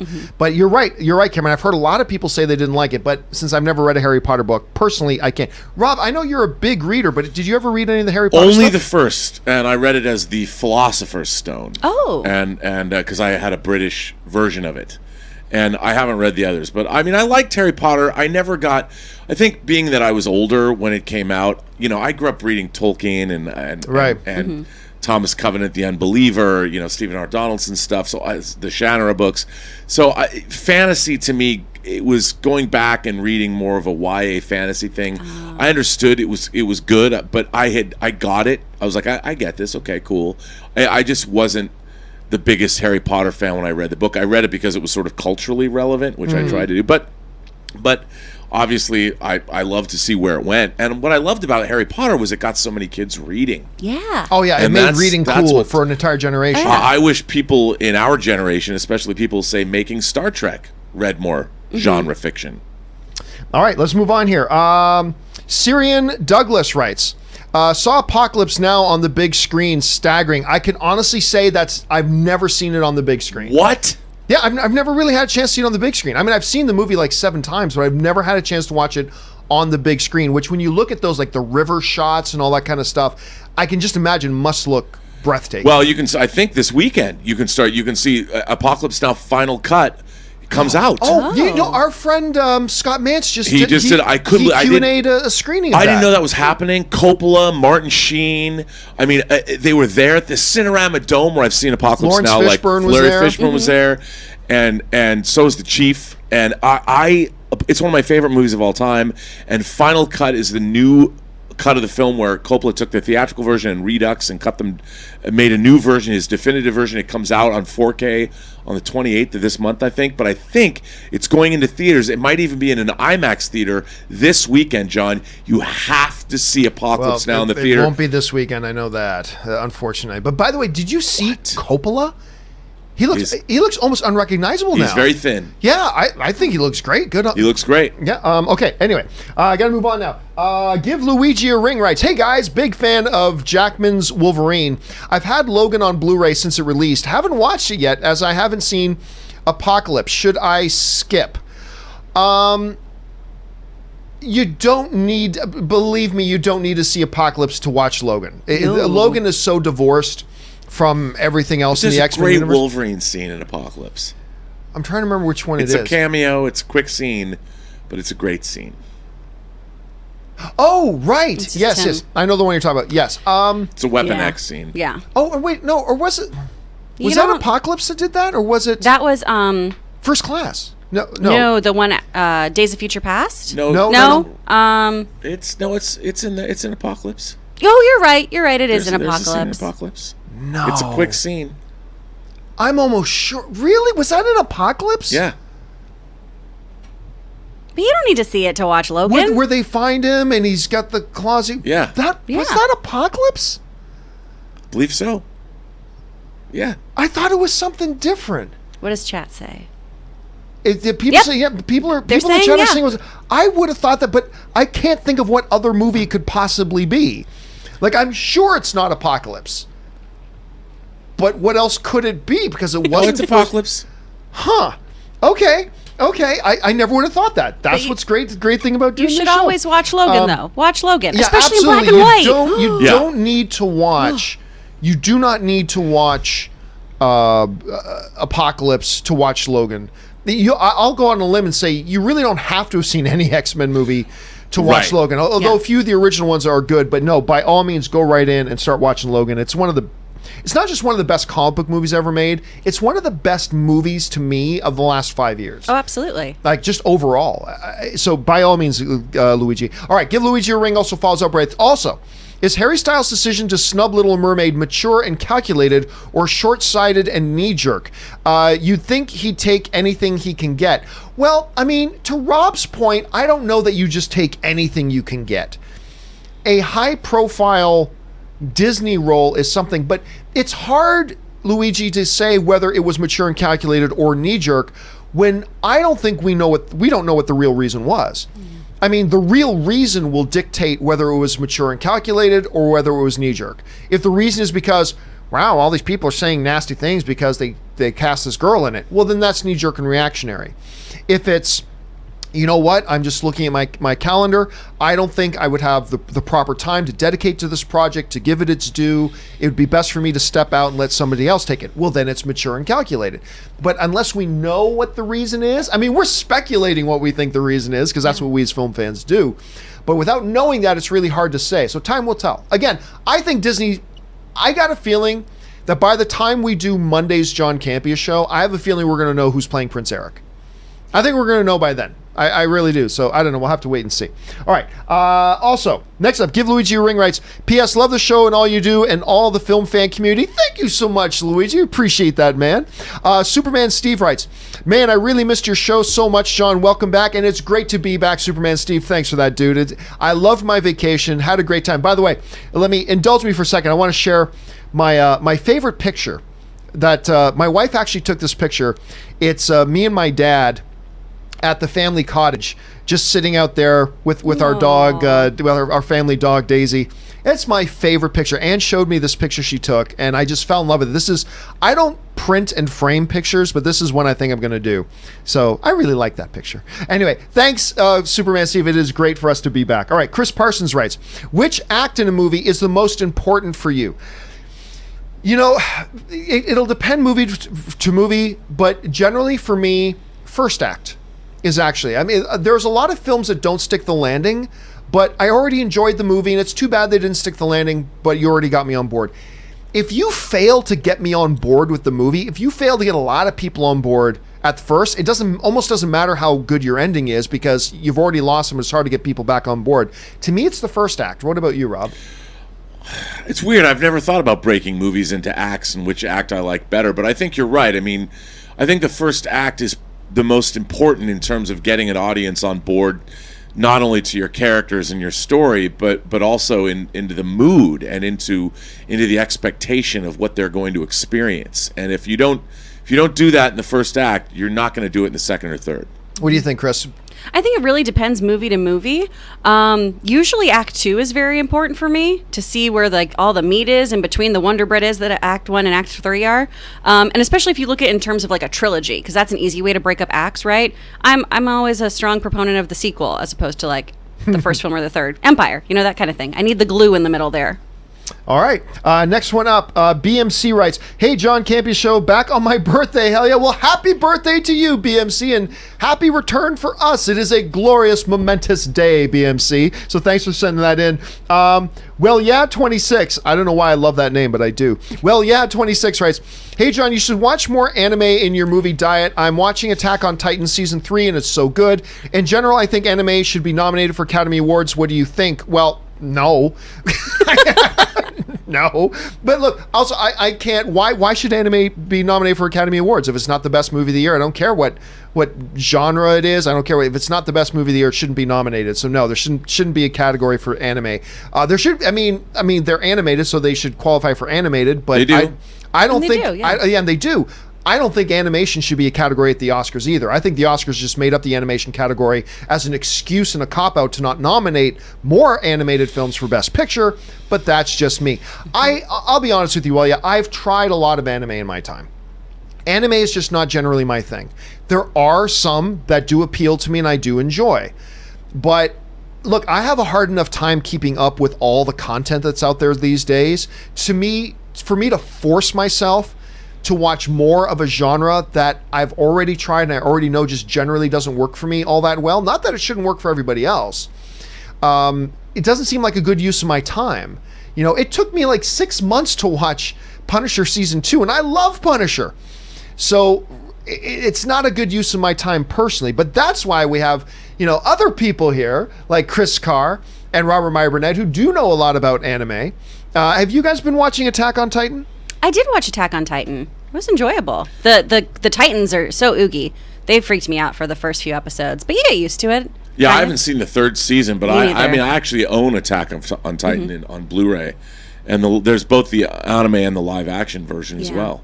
And look, I've got a lot of Attack on Titan books here, and I've read a lot of the books. I tried to watch the first season of Attack on Titan. I actually enjoyed the actual graphic novel better, but anyway, that's just me. It'd be really boring if we all like the same stuff. You are to anime as I am to horror, I keep trying it, but I don't like it. Yeah, and by the way, to say that something doesn't work for me is not me dissing that thing. If you watch Star Wars, say, I didn't like Star Wars. That's not you dissing Star Wars. That's just saying Star Wars didn't work for you. And generally speaking, anime doesn't work for me as much, but I'm really thrilled that we have people here who do know it better than I do. All right, Christopher Benson writes, over under 35% that Jamie Foxx and or Jeremy Renner will ultimately depart from the upcoming Spawn production. Way over. Way over. I mean, look, first of all, kudos to them for getting those guys signed on in the first place.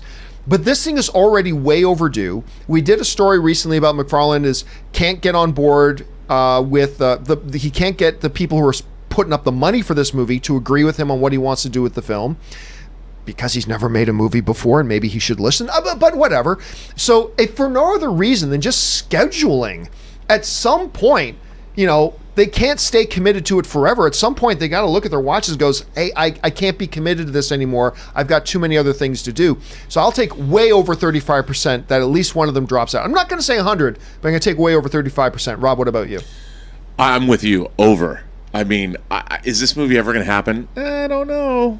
Yeah, I'm starting to doubt. What do you think, Chris? Way over. Way over. Yeah, so again, I'm not saying both of them will. I'm not saying it's 100%, but I'll take way over 35%.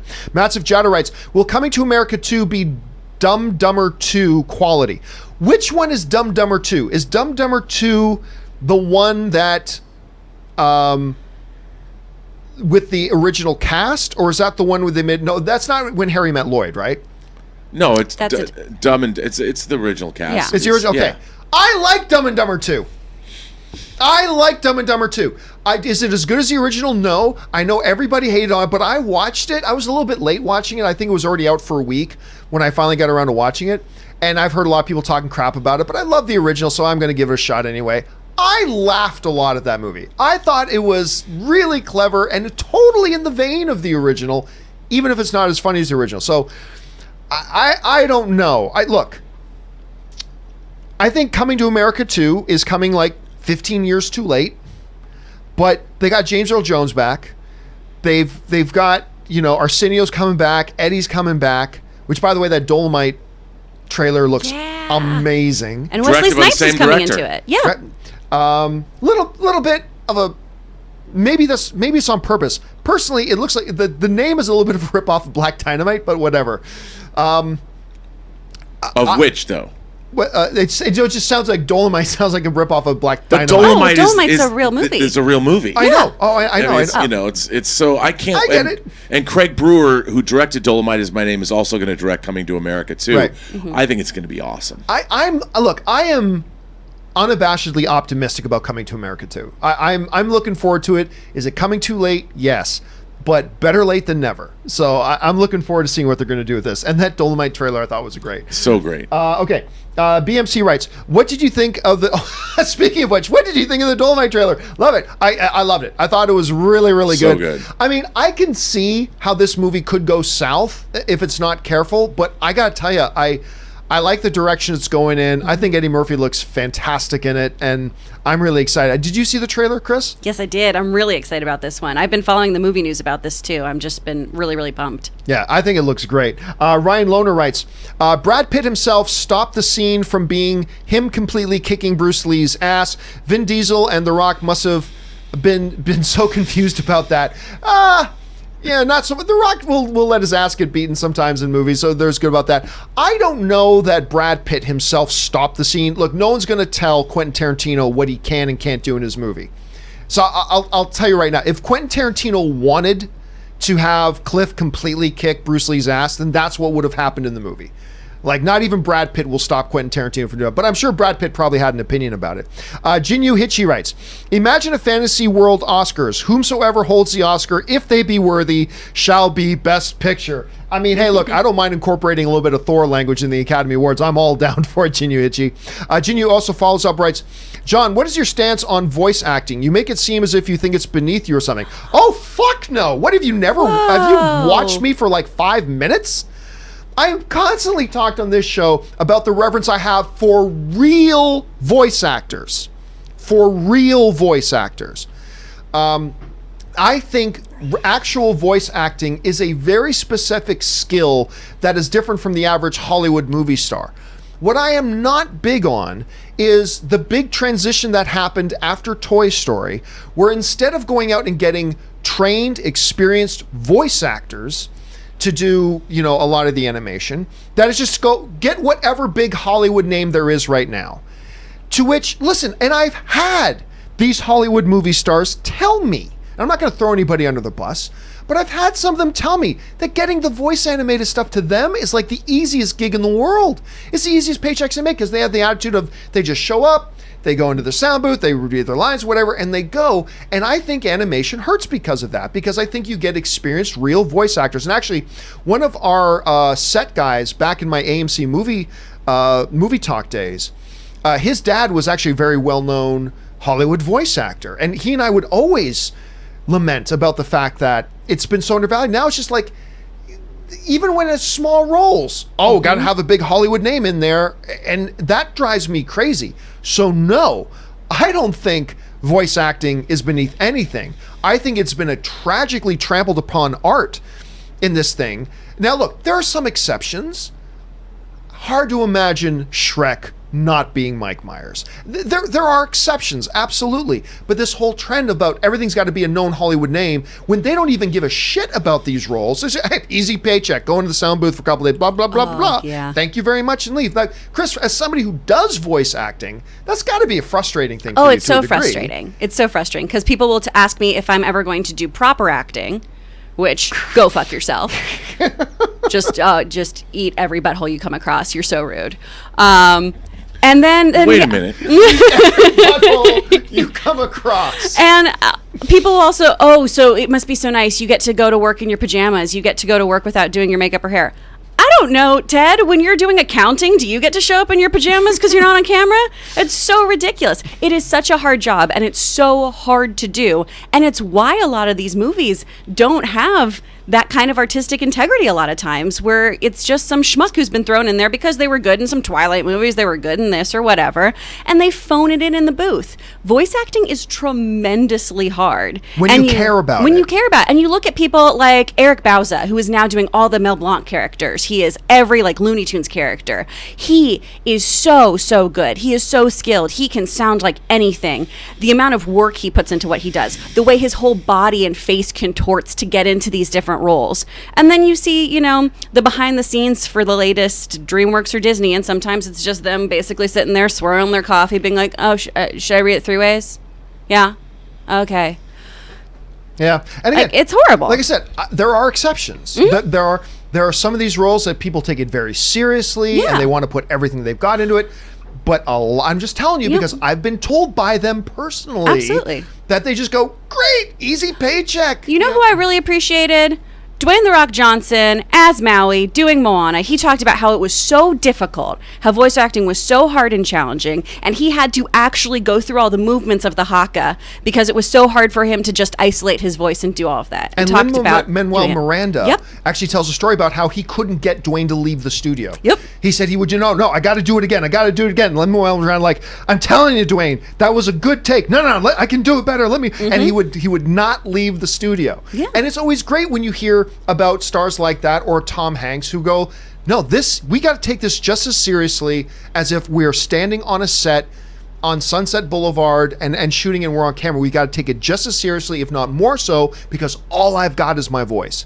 And that is an appreciation that is just not around today. And so when you hear me criticizing a lot of these things and talking about, they just showed up and did a paycheck, I'm not criticizing the art of voice acting. I am lamenting the art of voice acting. And just to be very, very clear about that, Ginny, just to be really clear about that. All right. Film Chris writes, I can't wait for this weekend. After 3 weeks of avoiding spoilers for Once Upon a Time in Hollywood, I will finally get to see it on Saturday. Also, the UFC card this weekend looks great. Who do you got? Woo! Okay. Yeah, this is a big one. For those, okay, just indulge me for a second here. Big rematch. Two guys I like very, very much. It's the UFC Heavyweight Championship of the world. It's the defending champion, Daniel Cormier, against the probably the greatest former heavyweight champion of all time, Stipe Miocic, who Daniel Cormier beat to win the title. Nobody defended the heavyweight title more than Stipe did. And I think these are great competitors. I love both of these guys.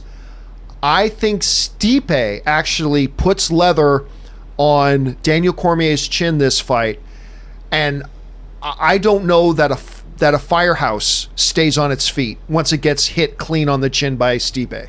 And so I think he's going to win by knockout in the 3rd round. That's my call. I'm very excited about the fight. I like both these guys. I'm excited for it. It's going to be great. I'm very, very stoked. I'm so glad you brought that up, Film. Thank you, Film Chris. All right. Myth Dustards writes, thoughts on recent passing of actress Barbara March, who played Klingon Lursa in Star Trek Next Generation. Yeah, Rob, I knew you would probably have. No, it's very sad. She was young. She was like 65 years old. And, I interviewed her counterpart for the Redemption disc for Star Trek The Next Generation, and we tried to get an interview with her. I don't know how her health had been, but it's sad that she passed away, because she was great as Lursa. She was great. She's definitely one of the, when she would pop up, you would instantly get excited about the episode she was going to be in. Film Chris writes, one of two. I saw 2001: A Space Odyssey for the first time at the biggest theater in Norway. The first 10 minutes with the monkeys, I was like, WTF, what the hell am I watching? But the rest of it blew my mind. And also, how did Kubrick know that Skype and FaceTime would be a thing in the future? And the music, oh my God, I've heard that music my whole life. I didn't know it was from that film. Movies like that, Godfather, things like that, it's always great when you see that, and I love watching people who watch them for the first time and go, wait a minute, this is what whether it's a piece of music or a thematic idea or a story kind of hook, it's like, this is where that came from. It's always amazing. And you know what? I'm going to say something unpopular, Chris, but I'm with you. To this day, when I watch the opening to 2001, I still think a little bit of, this is odd. But that's kind of what he was going for, but whatever. It does set some things up, and I'm with you on that. But oh my God, it's it is a movie that has so influenced the sci-fi genre to such a huge degree. And Rob, I know you're a big fan of 2001. It's the greatest science fiction movie ever made. I mean, bar none. I mean, the movie is about the whole cosmos. It's about the beginning of intelligence and the end of, or the beginnings of a new life. I mean, it's amazing. It's amazing. It's directed by my favorite director, Stanley Kubrick. But there was science fiction prior to that. Sure. That used the notion of seeing devices where you could see the people you were talking to. That had existed in previous stuff before that, so that wasn't a completely new thing. But it's a little bit jealous because you got to do something that we'll never be able to do. You got to watch 2001 for the first time, which is utterly unbelievable. And you're right, that music is like, wait a minute, this is where it's from? I love it when people have those experiences. Well, it's not like the Blue Danube is not from but so many of the things, like whether it's stuff with Hal,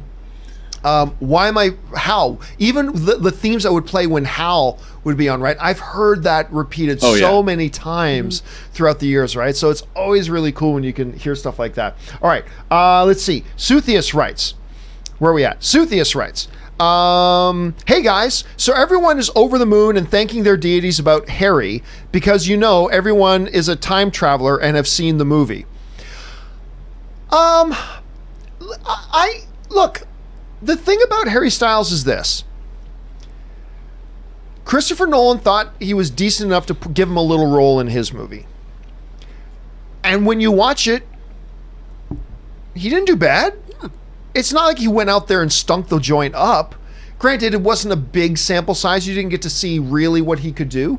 But if Nolan put him in there and he had an experience on there, who's to say he would? Look, you definitely need somebody who can sing. Right, so first priority's got to be acting, but then second you got to have somebody who can sing. This kid can clearly sing.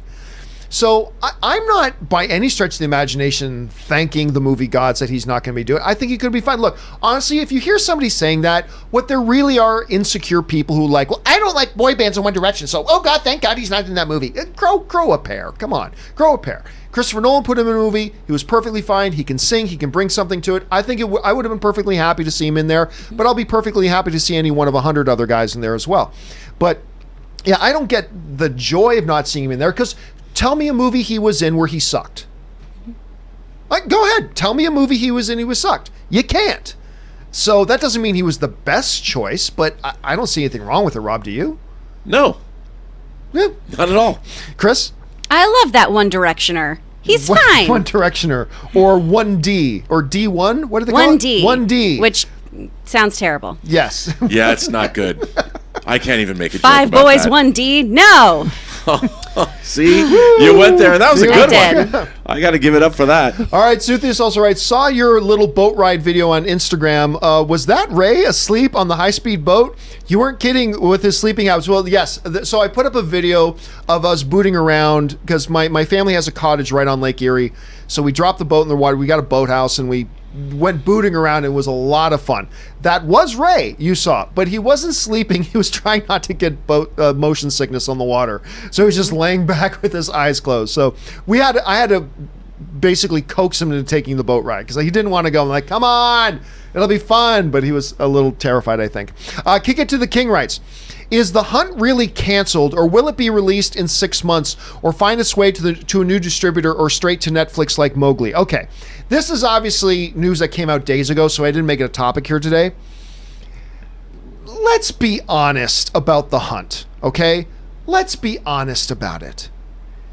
That movie wasn't gonna be a $300 million movie. Let's call it what it is. I liked the trailer for The Hunt very much. Mm-hmm. I had fun with it. But let's not develop delusions of grandeur here. This was going to be a tiny little film. So it's not like, and who was the studio? Was it Universal? It's Blumhouse, yeah, it's Universal. Universal with Blumhouse. It's not like Universal knew they had this big hit on their hands and they decided, let's be sensitive and pull the theatrical release. I have a feeling The Hunt was a movie that was on the borderline of being a straight-to-home video release or a theatrical release to start with. Mm-hmm. So I understand there's a big political thing around it. I get all that.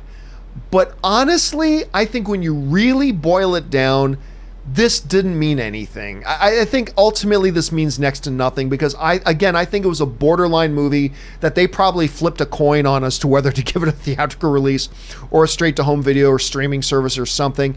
This movie will pop up somewhere. It will pop up somewhere at some point. But I honestly don't think, I think people are using this to make a bigger deal out of it than it really is. That's just my opinion on that. Rob, without going into the politics of it and all that kind of stuff, do you think that The Hunt will pop up as some sort of release? I do. I mean, I even talked about this on my own show, and I didn't realize the original title of this movie was Red State versus Blue State.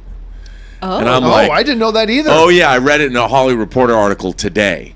And they were testing it, and the desire to pull the movie was not just precipitated by the recent shootings here in America. They were thinking about it even before that. And I'm like, a movie called Red State versus Blue State? I'm like, I don't know. I didn't realize people said, well, it's about liberals hunting deplorables. I'm like, was it? Well, apparently it was Red State versus Blue State. And I'm like, well, that's not exactly, that isn't very good satire. That's a little didactic for me, and I don't know. But I think we're going to see it. Chris, I love human hunting movies. I mean, hey, Stone Cold Steve, what was the one Stone Cold Steve Austin did? Remember he had one? I'm trying to remember the name of it. Yeah, and not Surviving the Game. It was called... it was something along those. And I think Vinnie Jones... Yes. Was in that one as well? Yes. Anyway, Chris, do you think this one's going to get released at some point regardless? Or do you think it's going to be released on something? I mean, they made it. It's already there. It's like New Mutants. It's going to go somewhere at some point. I'm not going to see it because I don't enjoy hunting movies because I think people are terrifying. The worst part of zombie movies, it's always humans. Humans are always the worst. I don't want to see more movies that perpetuate my deep fear of everyone. My deep fear of everyone. So please go and eat all the buttholes that you can. All right, Jesse. Well, Lopez, right, and if you like doing that, good for you. That's going to stick in my head the rest of the day. All right, Jesse Lopez writes, "Morning, John. Did you hear about Noah Hawley yesterday saying in an interview that his Doctor Doom film project is done for now? Any thoughts?" I mean, it's not surprising. It's not surprising. I mean, look, everybody got all excited when Noah Hawley mentioned that he and Kevin Feige had a conversation once, and Feige asked out of hand, "Hey, are you still working on that Doctor Doom thing?" And everybody thought, well, that instantly means this, and we talked about it on this show. So I'm honestly not surprised at all. Like, look, whatever was gestating before, Kevin Feige might have looked at that Doctor Strange or Doctor Doom thing and said, yeah, this fits with what I want to do, but Kevin Feige's going to do what he wants to do. Mm-hmm. And if whatever existing incarnations don't 100% line up with what his vision is and what he wants to do, then it's going to be gone. Do I think that 100% means it could never come up and see the light of day? No. But him saying that the project is probably done doesn't surprise me in the least. Rob, does it surprise you? No. I mean, it's Marvel. Marvel owns the cinematic universe.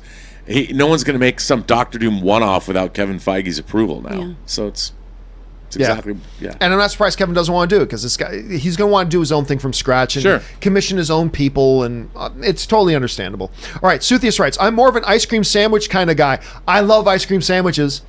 Oh my, one of the things I love about going home to the ranch is my mom, they have this big fridge and a big fridge thing that's just a freezer, and she keeps it stocked with ice cream, including ice cream sandwiches. I'm not going to reveal how many ice cream sandwiches I ate this past week, although I revealed to Chris earlier, gained literally 7 pounds in 6 days. I gained 7 pounds in 6 days. I ate a lot of food when I was back home in Canada. Not a lot of it was vegetation based. All right, let's see. Did you get any Boston creams while up there? Yep. Tim Hortons. Made more than one stop at Tim Hortons and had myself a few Boston cream donuts. I can't deny that either. All right, Ryan Lohner writes, "Just rewatched Man of Steel with all your defenses in mind, and nope, it still does nothing for me. Maybe if I saw the Snyder Cut. Oh, wait." And hey, that's the thing. Look, Man of Steel is a brilliant, most underrated comic book film of all time, in my opinion, but it's still a movie, which means no matter how good or how bad it is, it will work for some people and it won't work for others. And there's nothing wrong with that. And so, look, Ryan, you you don't even need to try to like it. If you watch Man of Steel and it doesn't work for you, then it doesn't work for you, and no apologies are needed for that. All right, Danny writes, why do you think he declined? Backlash? Again, Danny, that's the billion-dollar question. We don't know. I mean, anything we say about why Harry Styles turned it down is pure speculation. We simply don't know. It could be because of backlash, maybe. But, you would like to think he's got representation that would be able to sit down with him and say, okay, now look, when we make it public that you got the role, be prepared that there's going to be backlash. And then when we put the movie out, it shuts everybody up. Probably Will Smith went through that same thing when deciding that he was going to play Genie. So I'd like to think he knew that, but ultimately, Danny's bottom line is we don't. And I have no theories at this point. It could be one of a million different reasons. And he follows up with, I think he could have done a great job. It's a shame. It's possible. I haven't seen enough of his acting that convinces me he would have done a great job, but I haven't seen anything in his acting, which has been very limited, to tell me he wouldn't have done a great job. So it's like, I was just of the frame of mind of, okay, he can sing, that's going to be a big part of this. So let's see how he does. I was neither for it nor against it. All right, last thing we're going to take here today, before we got to let Chris and Rob go, because they've got things they got to do today. Alex Hammervick Owen writes, that's a strong name. That's a strong name. I like that name. Hey, John, did you get around to watching that Honey Boy trailer? I'm dying to see it now. It looked absolutely breathtaking. Okay, so for those of you guys who don't know, Honey Boy, and I remember we had some fun talking about this when the news first came out like a year ago. Honey Boy is this very odd movie project that is kind of semi-autobiography of Shia LaBeouf's life that he wrote, and he's starring in playing his own dad, which I remember at the time when they first talked about this a year ago, was like, well, that sounds like something that Shia LaBeouf would do. Just do it. Who is, 3 cookies short of a dozen, absolutely. But he's also an incredibly fine actor. He, take nothing away. I remember Schnepp used to talk about that. He couldn't stand Shia LaBeouf. But he would also argue till he was blue in the face that he is one of the world's great actors. He was an incredibly talented dude. The trailer for Honey Boy has now come out, so it's a real thing. Mm-hmm. I believe it came out when I was in Canada, though, and I didn't see it. And my flight landed at midnight last night, and then I got home at about 1 a.m, and then I was up till 4 a.m. doing show prep for today's show. I have not had a chance to see the Honey Boy trailer yet. Have either of you guys had a chance to see the Honey Boy trailer? You have, both of you. Rob, what did you think of it? I thought it looked great. I thought it looked raw. I thought it looked really interesting, really introspective, really honest. Mm-hmm. And Shia LaBeouf certainly did not make himself look pretty. Yeah. And I always love it when actors are willing to do that. And I'm in. With his new movie that he's in with the gentleman who has Down syndrome, the actor who has Down syndrome. The film that came out, the peanut butter. I was just reading about. Yeah. Okay. Anyway, and that movie's supposed to be outstanding. That looks amazing. And I think Shia LaBeouf, for all of his craziness, has made some really interesting choices. I really liked him in Nymphomaniac, Lars von Trier's Nymphomaniac, and I think he's just a really incredible performer. Did you see watch. him when he played John McEnroe? Oh, yeah. I thought he was great in that. I really did. What did you think about the Honey Boy trailer, Chris? Oh, I think it looks amazing. I think it looks so good. I'm so excited to see it. And I hope other people see it too. You don't have to like an actor and like their work. And this looks really, really interesting. So even if you're a Shia LaBeouf naysayer, I think you should give this movie a shot, especially because it is so introspective. It's so much about his family and his time on Even Stevens and being a Disney kid. And I started to get real Southern there. Sorry, guys. Started to come out. Ooh, the swamp donkey. But I think it looks really, really cool. And like Rob was saying, I'm so glad that he kind of uglied himself up and is really committed to playing his dad in this really raw, vulnerable way. Yeah. Well, I'm not excited for it, but I am now intrigued to see the trailer, and maybe that'll make me excited for it. All right, guys, that does it for all the time that we have for Chris and Rob here today. Guys, thanks so much for being here. Rob, listen, you are a god amongst men. Oh, I wouldn't say that. It's always, look, one of the things I look forward to just getting home is to doing the show, because I know I get to do the show with Robert Meyer Burnett. Robert, where can people find you online, sir? You can find me on Instagram at @RMBurnett, find me on Twitter at BurnettRM, or find me on my own YouTube show, which is on YouTube at The Burnett Work, and the show is Robservations. And, of course, it's always a sunny day when Chris Carr is here. Aww. Like, I just don't even know what to say to all the butthole things. But anyway, where can people find you online, Chris, and all your southern drawls? I'm seeking so much help online. You can find me on Twitter and Instagram at actor Chris Carr, or you can watch my videos over on Nerdwire. And guys, make sure you follow both of them on there. Always awesome to have the two of you guys in here doing the show with me. So thanks for being here. And Chris, we will see you again tomorrow. Yeah. And Rob, we will see you next week. Yes. All right, guys, we're going to take another 20 minutes or so here and keep answering more of these live questions that you guys have sent in. So let's keep things rolling here. The next one comes to us from Mohan Krishna, who writes, you are one of my favorite YouTubers. Oh, thank you so much, Mohan. It's always nice when somebody wants to just write in and say something nice. So thank you for that. I appreciate that. All right, next up, Marie Seifring writes, welcome back. Thank you so much. Which movie do you think has a better chance of crossing the $1 billion mark? Frozen 2 or Jumanji: The Next Level? Thanks. I'll tell you what, I think these are both films that have absolute legitimate claims to the $1 billion mark. I honestly think they both will. Which one do I think has the better chance? Well, I think they both will, but I'll say the one that I feel even more certain about is Frozen 2. It's the family thing. The first one did cross $1 billion mark.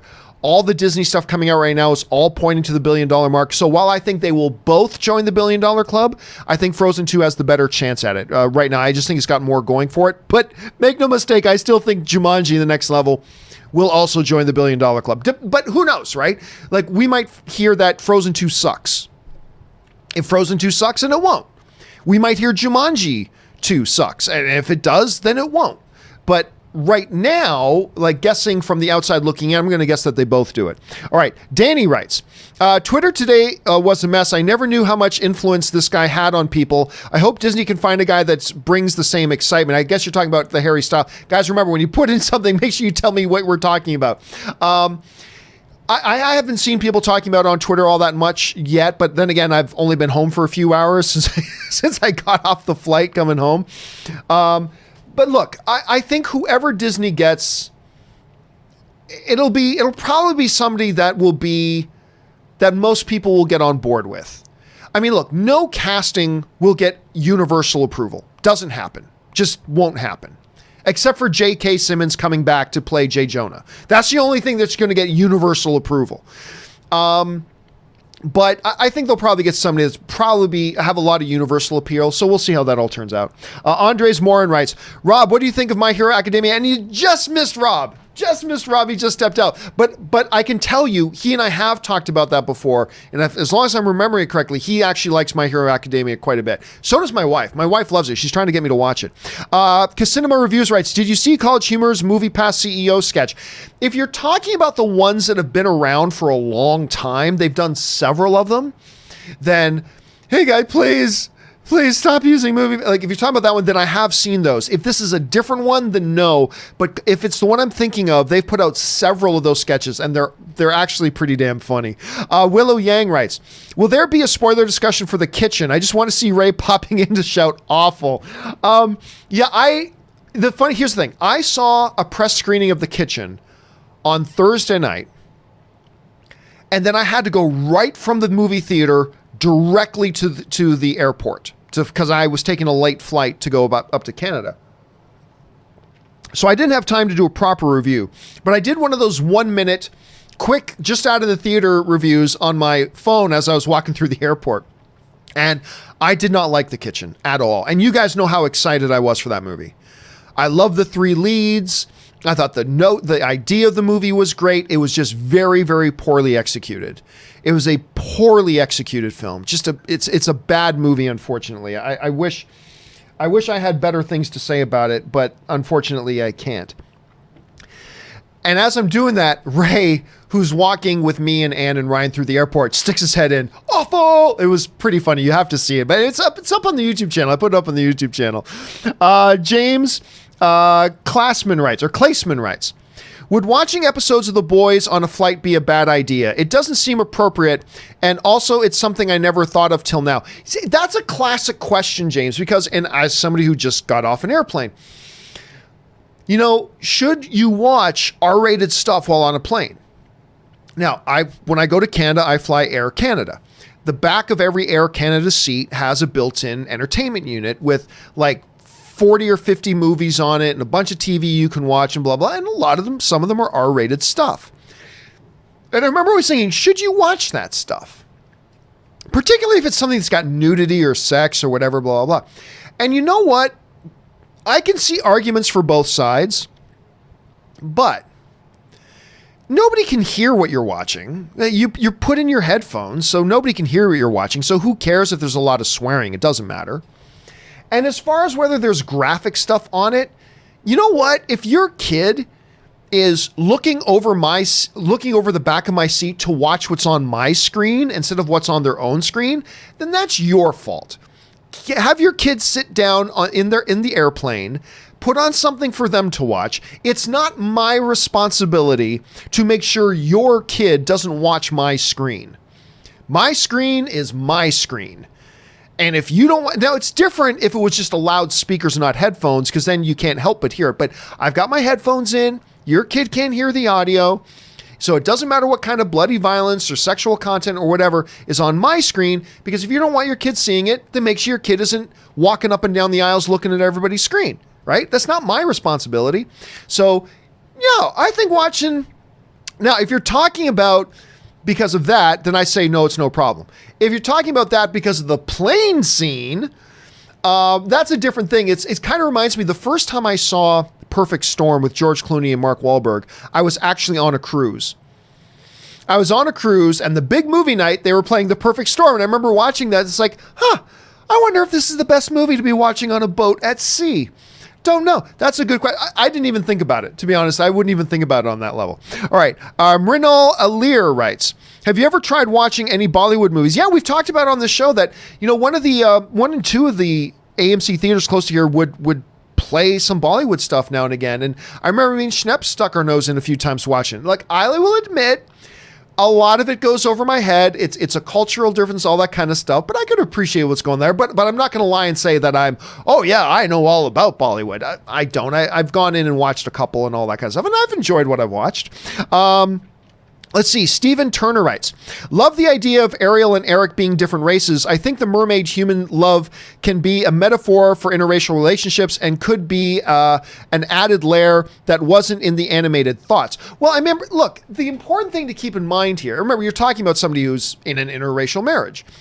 But a lot of people, like, whenever somebody brings up the issue of, should they have in a Disney film an interracial relationship? I said, The Little Mermaid is not an interracial relationship. Little Mermaid is a damned interspecies relationship. She's not human. She's a completely different species. Ariel ain't white, ladies and gentlemen. She's not even a human being. She's a fish monster. Sorry, Ariel is a fish monster. So to me, there's a very, very thin line between, what was the latest Guillermo del Toro movie? The Shape of Water. There's a very, very thin line between The Shape of Water and Little Mermaid. The only difference between The Shape of Water and Little Mermaid is that Ariel's prettier than the sea monster in The Shape of Water. But make no mistake, neither of them are human beings, and they're both about an individual human character who falls in love with a fish person. That's what Little Mermaid is. I'm sorry to bust your bubble, but that's what it is. Little Mermaid has never been, because, I heard somebody say, Little Mermaid has never been an interracial relationship story. No, it's an interspecies relationship story. So get the fuck over it. Anyway, that's kind of my thought on that. Anyway. She's a fish monster. I'm sorry. Ariel is a fish monster. I know you don't like hearing me say that, but she's a fish monster, okay? Just like the thing was... Don't shake your head at me. Just like the thing was in Shape of Water, Ariel's a fish monster. She's just prettier. That's all it is. It's the same thing. It's the same damn thing. Anyway, yeah, so that's why I really don't care. Ultimately, bottom line, Stephen, that's why I don't care about whether they make the fish monster look like a Caucasian human, or whether they make the fish monster look like an African-American human, or whether they make the fish monster look like an Asian human. She's not white or black or Asian. She's a fish monster that happens to have some of the physical similarities of something else. But to me, remember it, folks, Ariel is a fish monster. Remember that the next time you watch the animated movie. Ed Brun writes, what's the difference between, where do we go?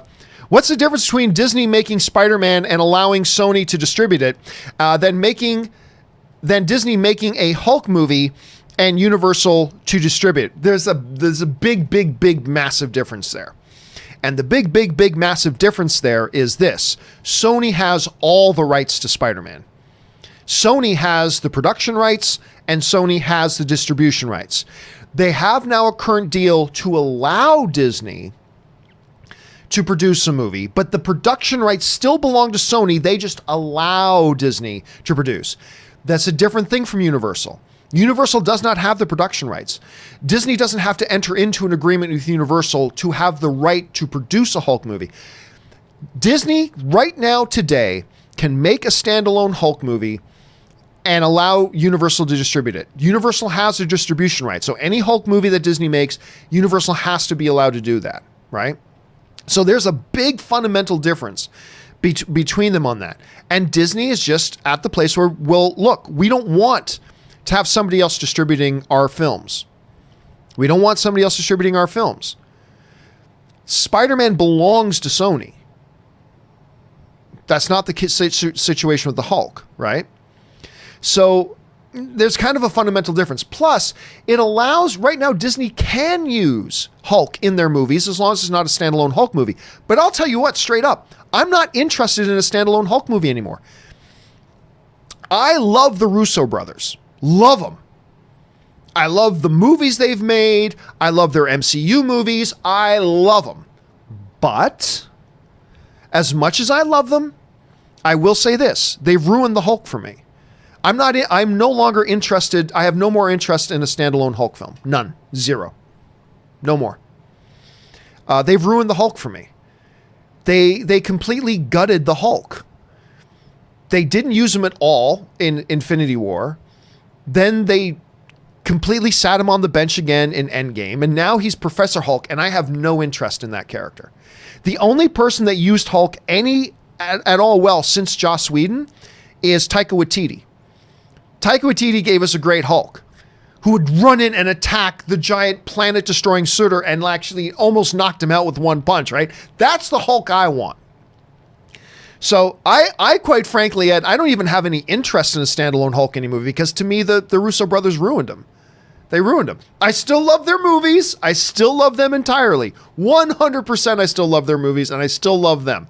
But that's the one thing that they did. Not everybody is going to hit 100%, right? That's the one thing they did that I didn't like. Was to me, they ruined the Hulk and now I don't even have any interest in it. James Wheeler writes, tomorrow night, I am seeing Apocalypse Now in IMAX. Nice. It's my first time seeing it in the movie theater. I'm so excited. Have any of you seen it in theater? Damn it. We just talked about that, right? Just talked about that. And there's this big thing going around. I've seen the movie many times, but I've never seen it on the big screen. And apparently they're showing it this weekend around here, but my weekend is booked because I've been gone for almost a week. My weekend is completely booked, so I'm not going to have a chance to see that. But dude, that is so exciting that you're going to get to see that. And it's an awesome film. And by the way, guys, I know there's a lot of you who've never even seen the movie. If you get the chance to see it for the first time on the big screen, and the big screen is your first time ever seeing it, that's a special thing. Take advantage of that. Follow James's example here. Take advantage of that if you get a shot. So I'm excited for you, James. Unfortunately, I have not, and I still won't, even after this weekend. Schnip writes, just got my buddy into buying Blu-ray steelbooks as display pieces. He is on his way to blowing his entire paycheck on these. He now has the fever. Now listen, seriously, buying physical media, that's an element of it we don't talk about often, but we really should, is that a lot of people will just buy these discs so they have them and they look great on display. Like one of the reasons, like I just love having these pops, besides the fact that I just like to look at pop figures and they inspire me, is I just like having them out on display. A lot of people buy these discs just because they like to have their displays. You know, I know people who have these bookshelves and bookshelves of disc displays, and they probably haven't watched any of them in a year, but they look great in a display, and that's a legit thing. That's kind of highly, they inspire you. You have them out there. It's a celebration of the art of filmmaking. There's nothing wrong with that at all. But that is a real thing, Schnipp. That's a totally real thing. And you're right. It's like pops. I never had a single pop. All of a sudden, my brother-in-law, Ray, bought me 2 of them. And then it was like, boom, 100 later, I was still buying them. Right? And you get the fever. It's a totally legit thing that you're talking about, and I totally can relate. All right, James Welsh writes, did you see the Little Women trailer? I did. I didn't love the trailer, to be honest with you. I'm looking forward to the movie. I am, because I like the story, and I like the performers in it. I'm looking forward to the movie. I got to say I wasn't thrilled with the trailer itself, though, but whatever. I mean, it's a trailer. It was the first trailer. We'll see how it turns out, but I'm still looking forward to the movie. Ben Rayner writes, got to see Wizard of Oz on the big screen last night. Nice. Pretty cool and epic. It was the original 35mm format, and it was incredible. You know what? I could be wrong about this, Ben, but I don't think I've seen that's another one that I've seen on the big screen. I don't think I've ever maybe I have. But I honestly I can't remember seeing Wizard of Oz on the big screen. Again, obviously a film we all grow up watching, and it was big in my house, so my mom loved putting on Wizard of Oz. But I think that's another one I never actually saw on the big screen. So if I can only imagine, it must be pretty awesome to see it on the big screen. I go to see Princess Bride and Indiana Jones because they play them on the big screen all the time. Next time I see that they're playing Wizard of Oz on the big screen, I'm going to take advantage of that because that sounds like a pretty cool experience, Ben. All right, Calvin Blackdeer writes, I watched One Flew Over the Cuckoo's Nest last weekend for the first time. It was a great movie and great performance by Jack Nicholson. It's another one of those classic movies. It's One Flew Over the Cuckoo's Nest is one of those things. Now, let me bring up, because I keep forgetting who directed the damn thing. Hold a second. And I shouldn't forget who directed it, but I often do. It was directed by Milos Forman. Directed it.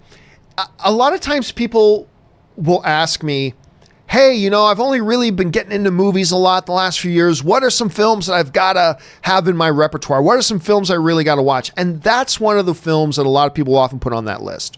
You know, obviously you got your Godfathers, you got your Apocalypse Now, you've got a bunch of them, but One Flew Over the Cuckoo's Nest is really one that should be on that list as well.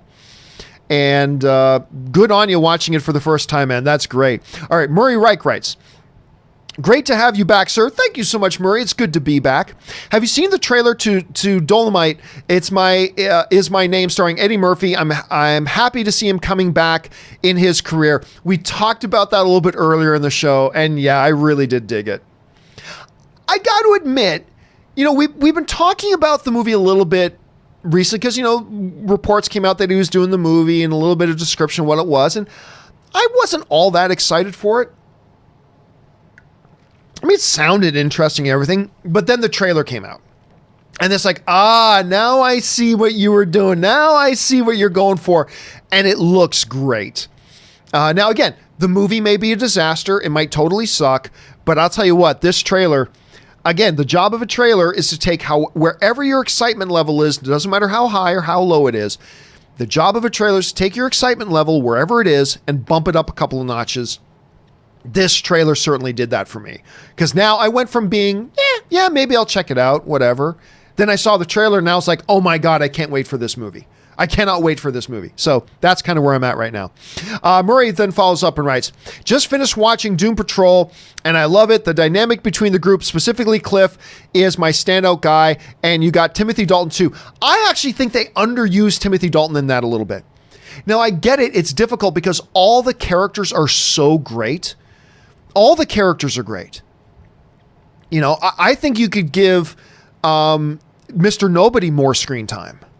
I think, honestly, if I had to complain about anything about the show, and there's very little to complain about, it would be, you know, you could use some more Alan Tudyk, but I feel the same way about Timothy Dalton. I feel like you could use his character more, but then who do you take screen time away from? Because there are a bunch of lead characters, and they're all so good.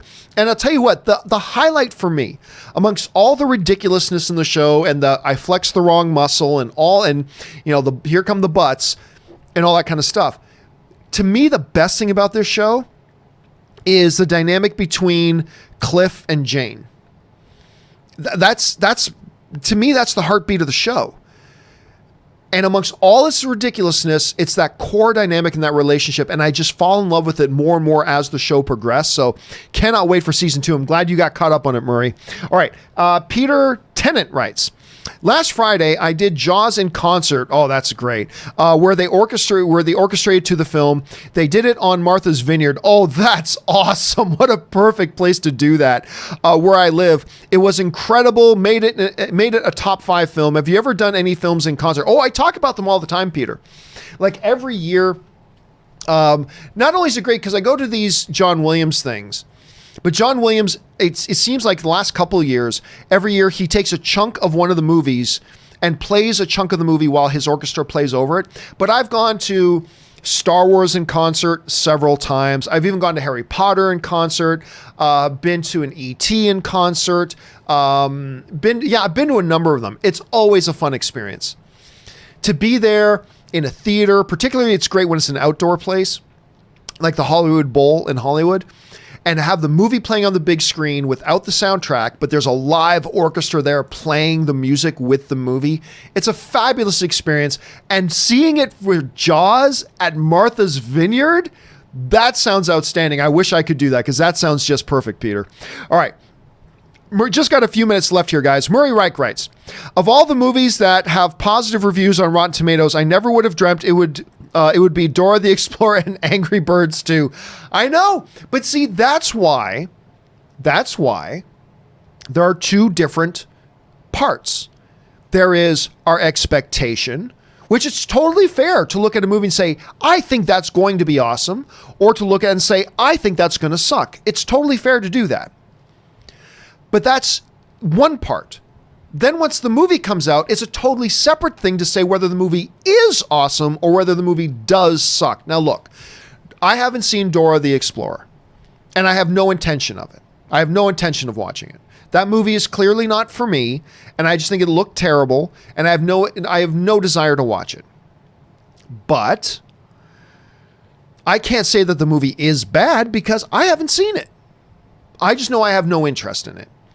But, there are a lot of people seeing it saying, you know what, for a kid's movie, it's actually pretty good.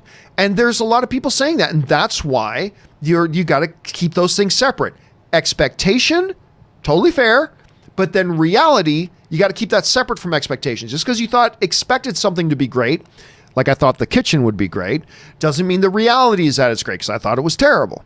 Just because we expect it to be terrible, like I thought Dora looked terrible, doesn't mean that people are going to watch it and enjoy it once the reality comes out, right? And you're right, man. I never would have guessed because the first Angry Birds is so bad, but who knows? Maybe they learned a bunch of lessons and put out Angry Birds 2 and it's better.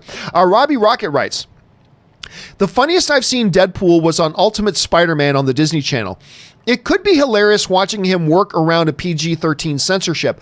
Here's the thing, Robbie. I've heard people say that before, but this is the thing you got to keep in mind. It'll be funny for a little bit. Like, yes, watching Deadpool trying to dance around a PG-13 rating would be funny for a bit.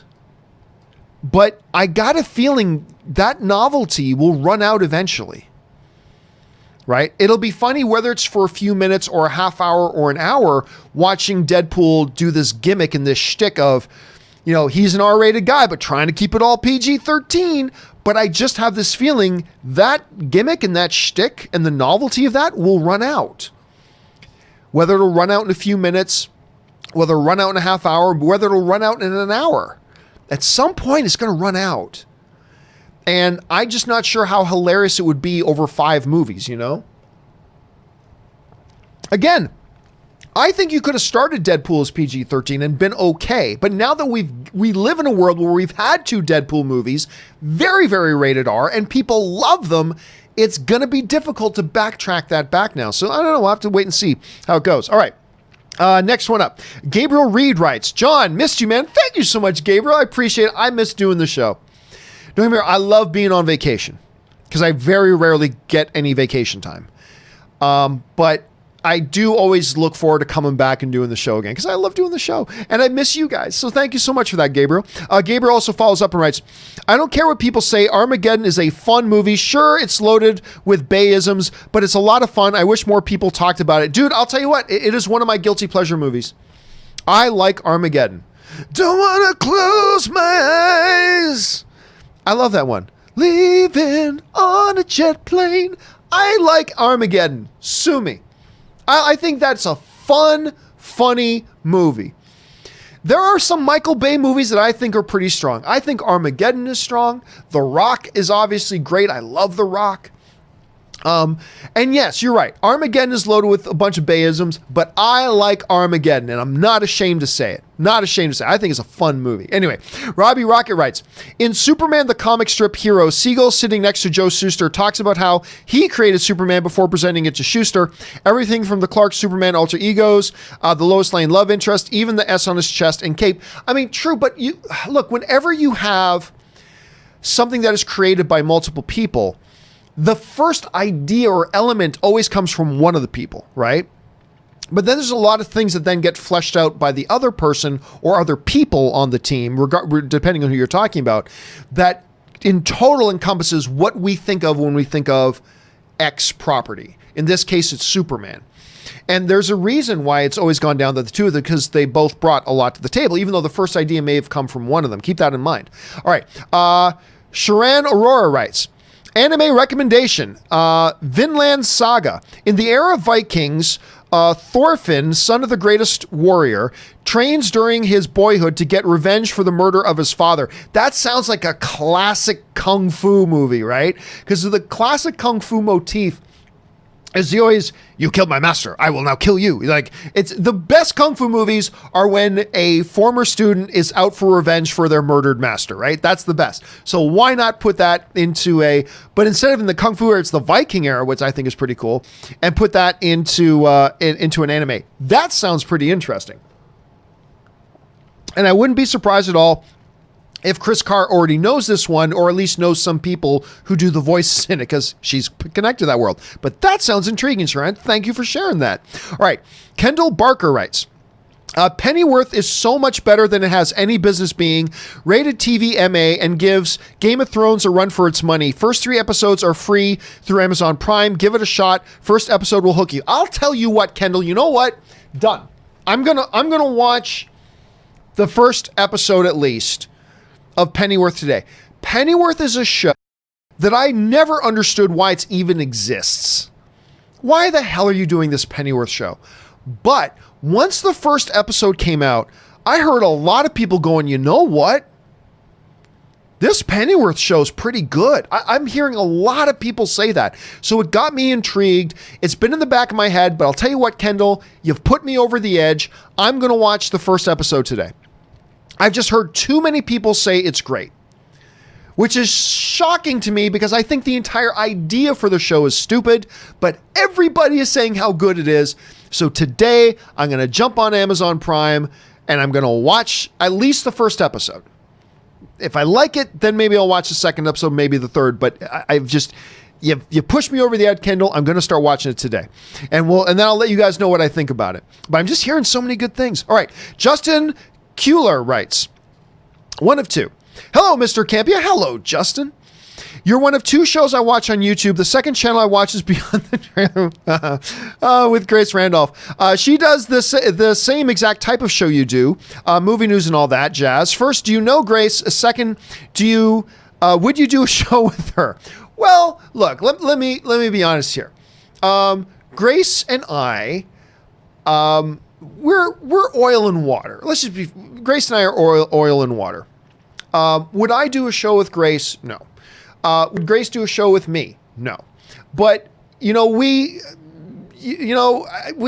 had a bit of online drama, which is, just stupid. It's stupid to get into online drama with anybody. And I got into it, too, and I shouldn't have, but I didn't start it, but hey, there you go. But I still shouldn't have gotten it. It was dumb. But ever since that's happened, hey, it's a live and let live, Grace does her thing, and she's got her own certain point of view on things. And listen, like, whatever my opinions may be, I respect, one of the things I respect a lot is people with a really good work ethic. Because I know some YouTubers who are big YouTubers, but really could care less about working hard. They're just very naturally gifted or talented, whatever. But I respect hard work.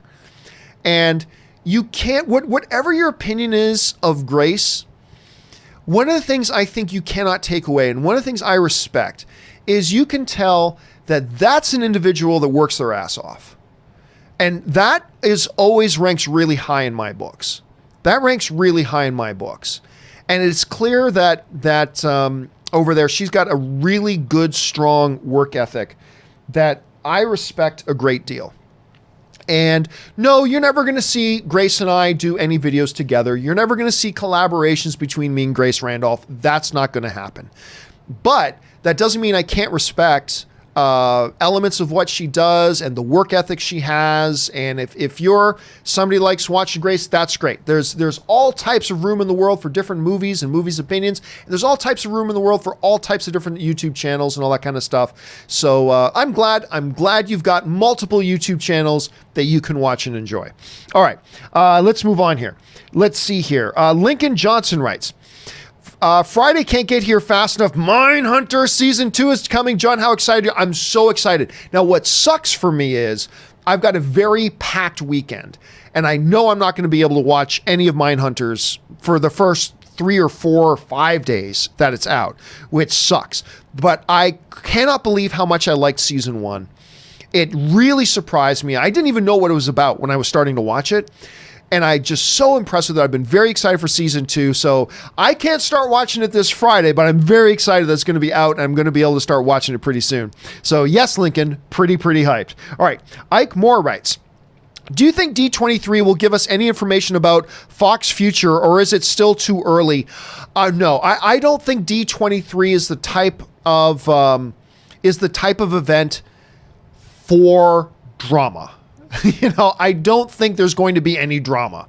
I don't think they're going to talk about struggles and problems. D23 is all going to be all about, woo, look at what we're doing. Yeah. It's going to be all hip, hip, hooray. Yay, all the things we're doing. I think we're going to get a new Star Wars trailer. I think we're going to get more MCU announcements. I think it's going to be we're going to see new stuff from the upcoming Pixar movies. I think it's going to be celebration after celebration after celebration. I really don't think they're going to go into Fox stuff much.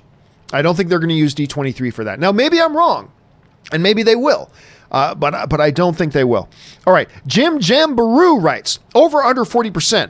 Within 30 to 50 years, Disney goes sniping other studios and streaming and whatever so much that Disney itself F's up and goes under. Listen, this is what people who forget history are doomed to repeat it, right? Everybody now forgets that when MySpace, remember MySpace? It was the eternal city. People thought MySpace, it was still a relatively new field. It was still a relatively new thing, but people thought MySpace was Rome. It was the eternal city. It would be around and be around forever, and it was going to be the most important thing in the online world and all that kind of crap. It was indomitable. Well, guess what? People thought the same thing about Rome, and it fell. In the case of MySpace, it fell pretty hard and pretty suddenly. Look, no matter how big and strong something looks today, history teaches us that everything ebbs and flows. And yeah, I'll say over 40% that within the next 30 years. Hell, I'll go over 40% that within the next 20 years. But remember, a lot of people forget that Disney is not a movie studio primarily. Primarily, Disney is a worldwide entertainment brand of theme parks and on and on and on. It's a much bigger thing than just the movies, right? So will Disney as a brand go under? Maybe not, but Disney as being the preeminent, most dominant force in movies, is that going to change? Yes, it will change. That will change. Maybe in 3 years, maybe in 5 years, maybe in 10 years, maybe in 20 years, but it will happen because you got to just remember history, everybody. History teaches us that. All right. Swifty writes, why can't Sonyverse be tied to the MCU crossovers? Because Disney doesn't want them to be and Sony doesn't want them to be. Because if you tied them, now look, let's say Sony makes a movie, right? That's all in the shared cinematic universe. And Sony decides in their next Venom movie that, I don't know, New York gets blown up. New York's gone now. They decide that in their Venom movie, something catastrophic happens and New York blows up and now there's no more New York. Well, now the MCU can't make movies involving New York. It's like, wait. And that's just an example. When you tie them together, now you are affected by the consequences of what happens in each other's movies. And they don't want to have their hands tied like that. They don't want to be handcuffed like that. So that's why Kevin Feige is not going to allow somebody else to make movies that determine what he is and isn't allowed to do in his own movies. There's no way he's going to let that happen. So I don't think Sony wants it, and I don't think Marvel wants it. So no, that's why you can't do that. Lou writes, just 2 more questions here, guys, and we're going to wrap it up. Lou writes, I feel your pain, John. I'm Mexican and can't tolerate spicy food. And I'm Italian. You, as a Mexican, and me as Italian, we're supposed to be okay with spicy foods. Right? Then again, as a Canadian, I'm supposed to enjoy beer, and I don't like beer. But I am the biggest wimp when it comes to spicy food, Lou. I am the biggest wimp in the world. I can't even eat mild wings. When I have chicken wings, and I like chicken wings, they either got to be no sauce, and I only dip them in ranch, or they got to be like honey garlic, right? I can't even eat mild. I have the most sensitive, delicate, when it comes to spicy food, I'm the worst. I'm the absolute worst. My wife, who's supposed to love me, my wife will constantly try to trick me into biting and eating things that are super spicy. Here, honey, try this. Okay, well, wait a minute. You just, like, seriously, I'm convinced she's trying to kill me. But I can't handle it, Lou. So you and me are on the same page, brother. All right. Last question we have time for today, and then we got to wrap things up. Ike Moore writes, I apologize for being different, but LOL, but I think Deadpool could work PG-13. Sure, you will lose gore and classic jokes, like I'm touching myself tonight, but I'm sure Ryan could adapt to the situation.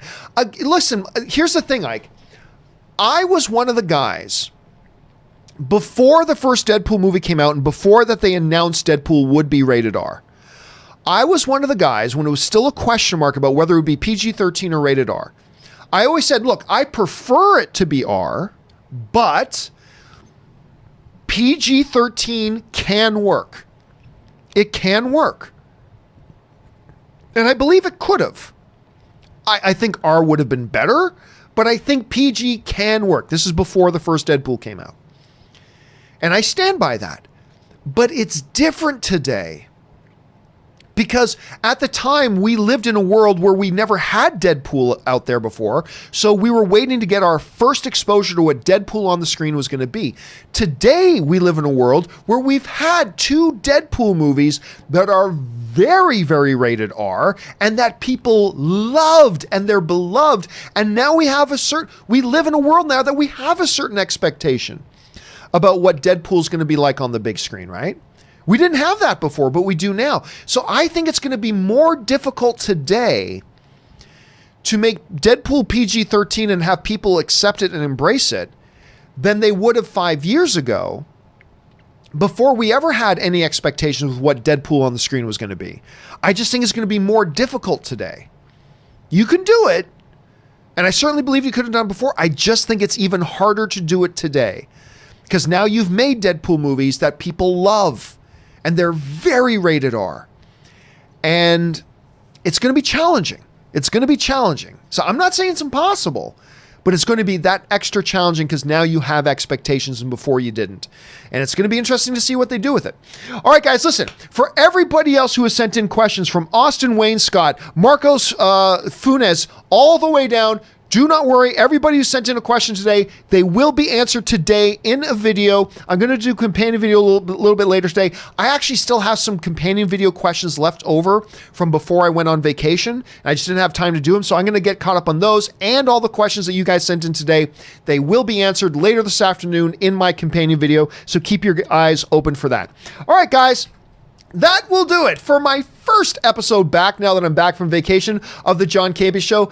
Thank you guys so much for being here and being part of the show, and thank you for being film fans and making it a fun place for all of us to be, being film fans together. Don't forget, once again, we got a companion video coming a little bit later. The John Campea Show returns again tomorrow morning at 9 a.m. Make sure you join us for that, and it's so good to have you guys back for that, and it's so good for me to be back. All right, guys, that will do it for me. Thanks so much for being here. My name is John Campea, and until next time, bye-bye.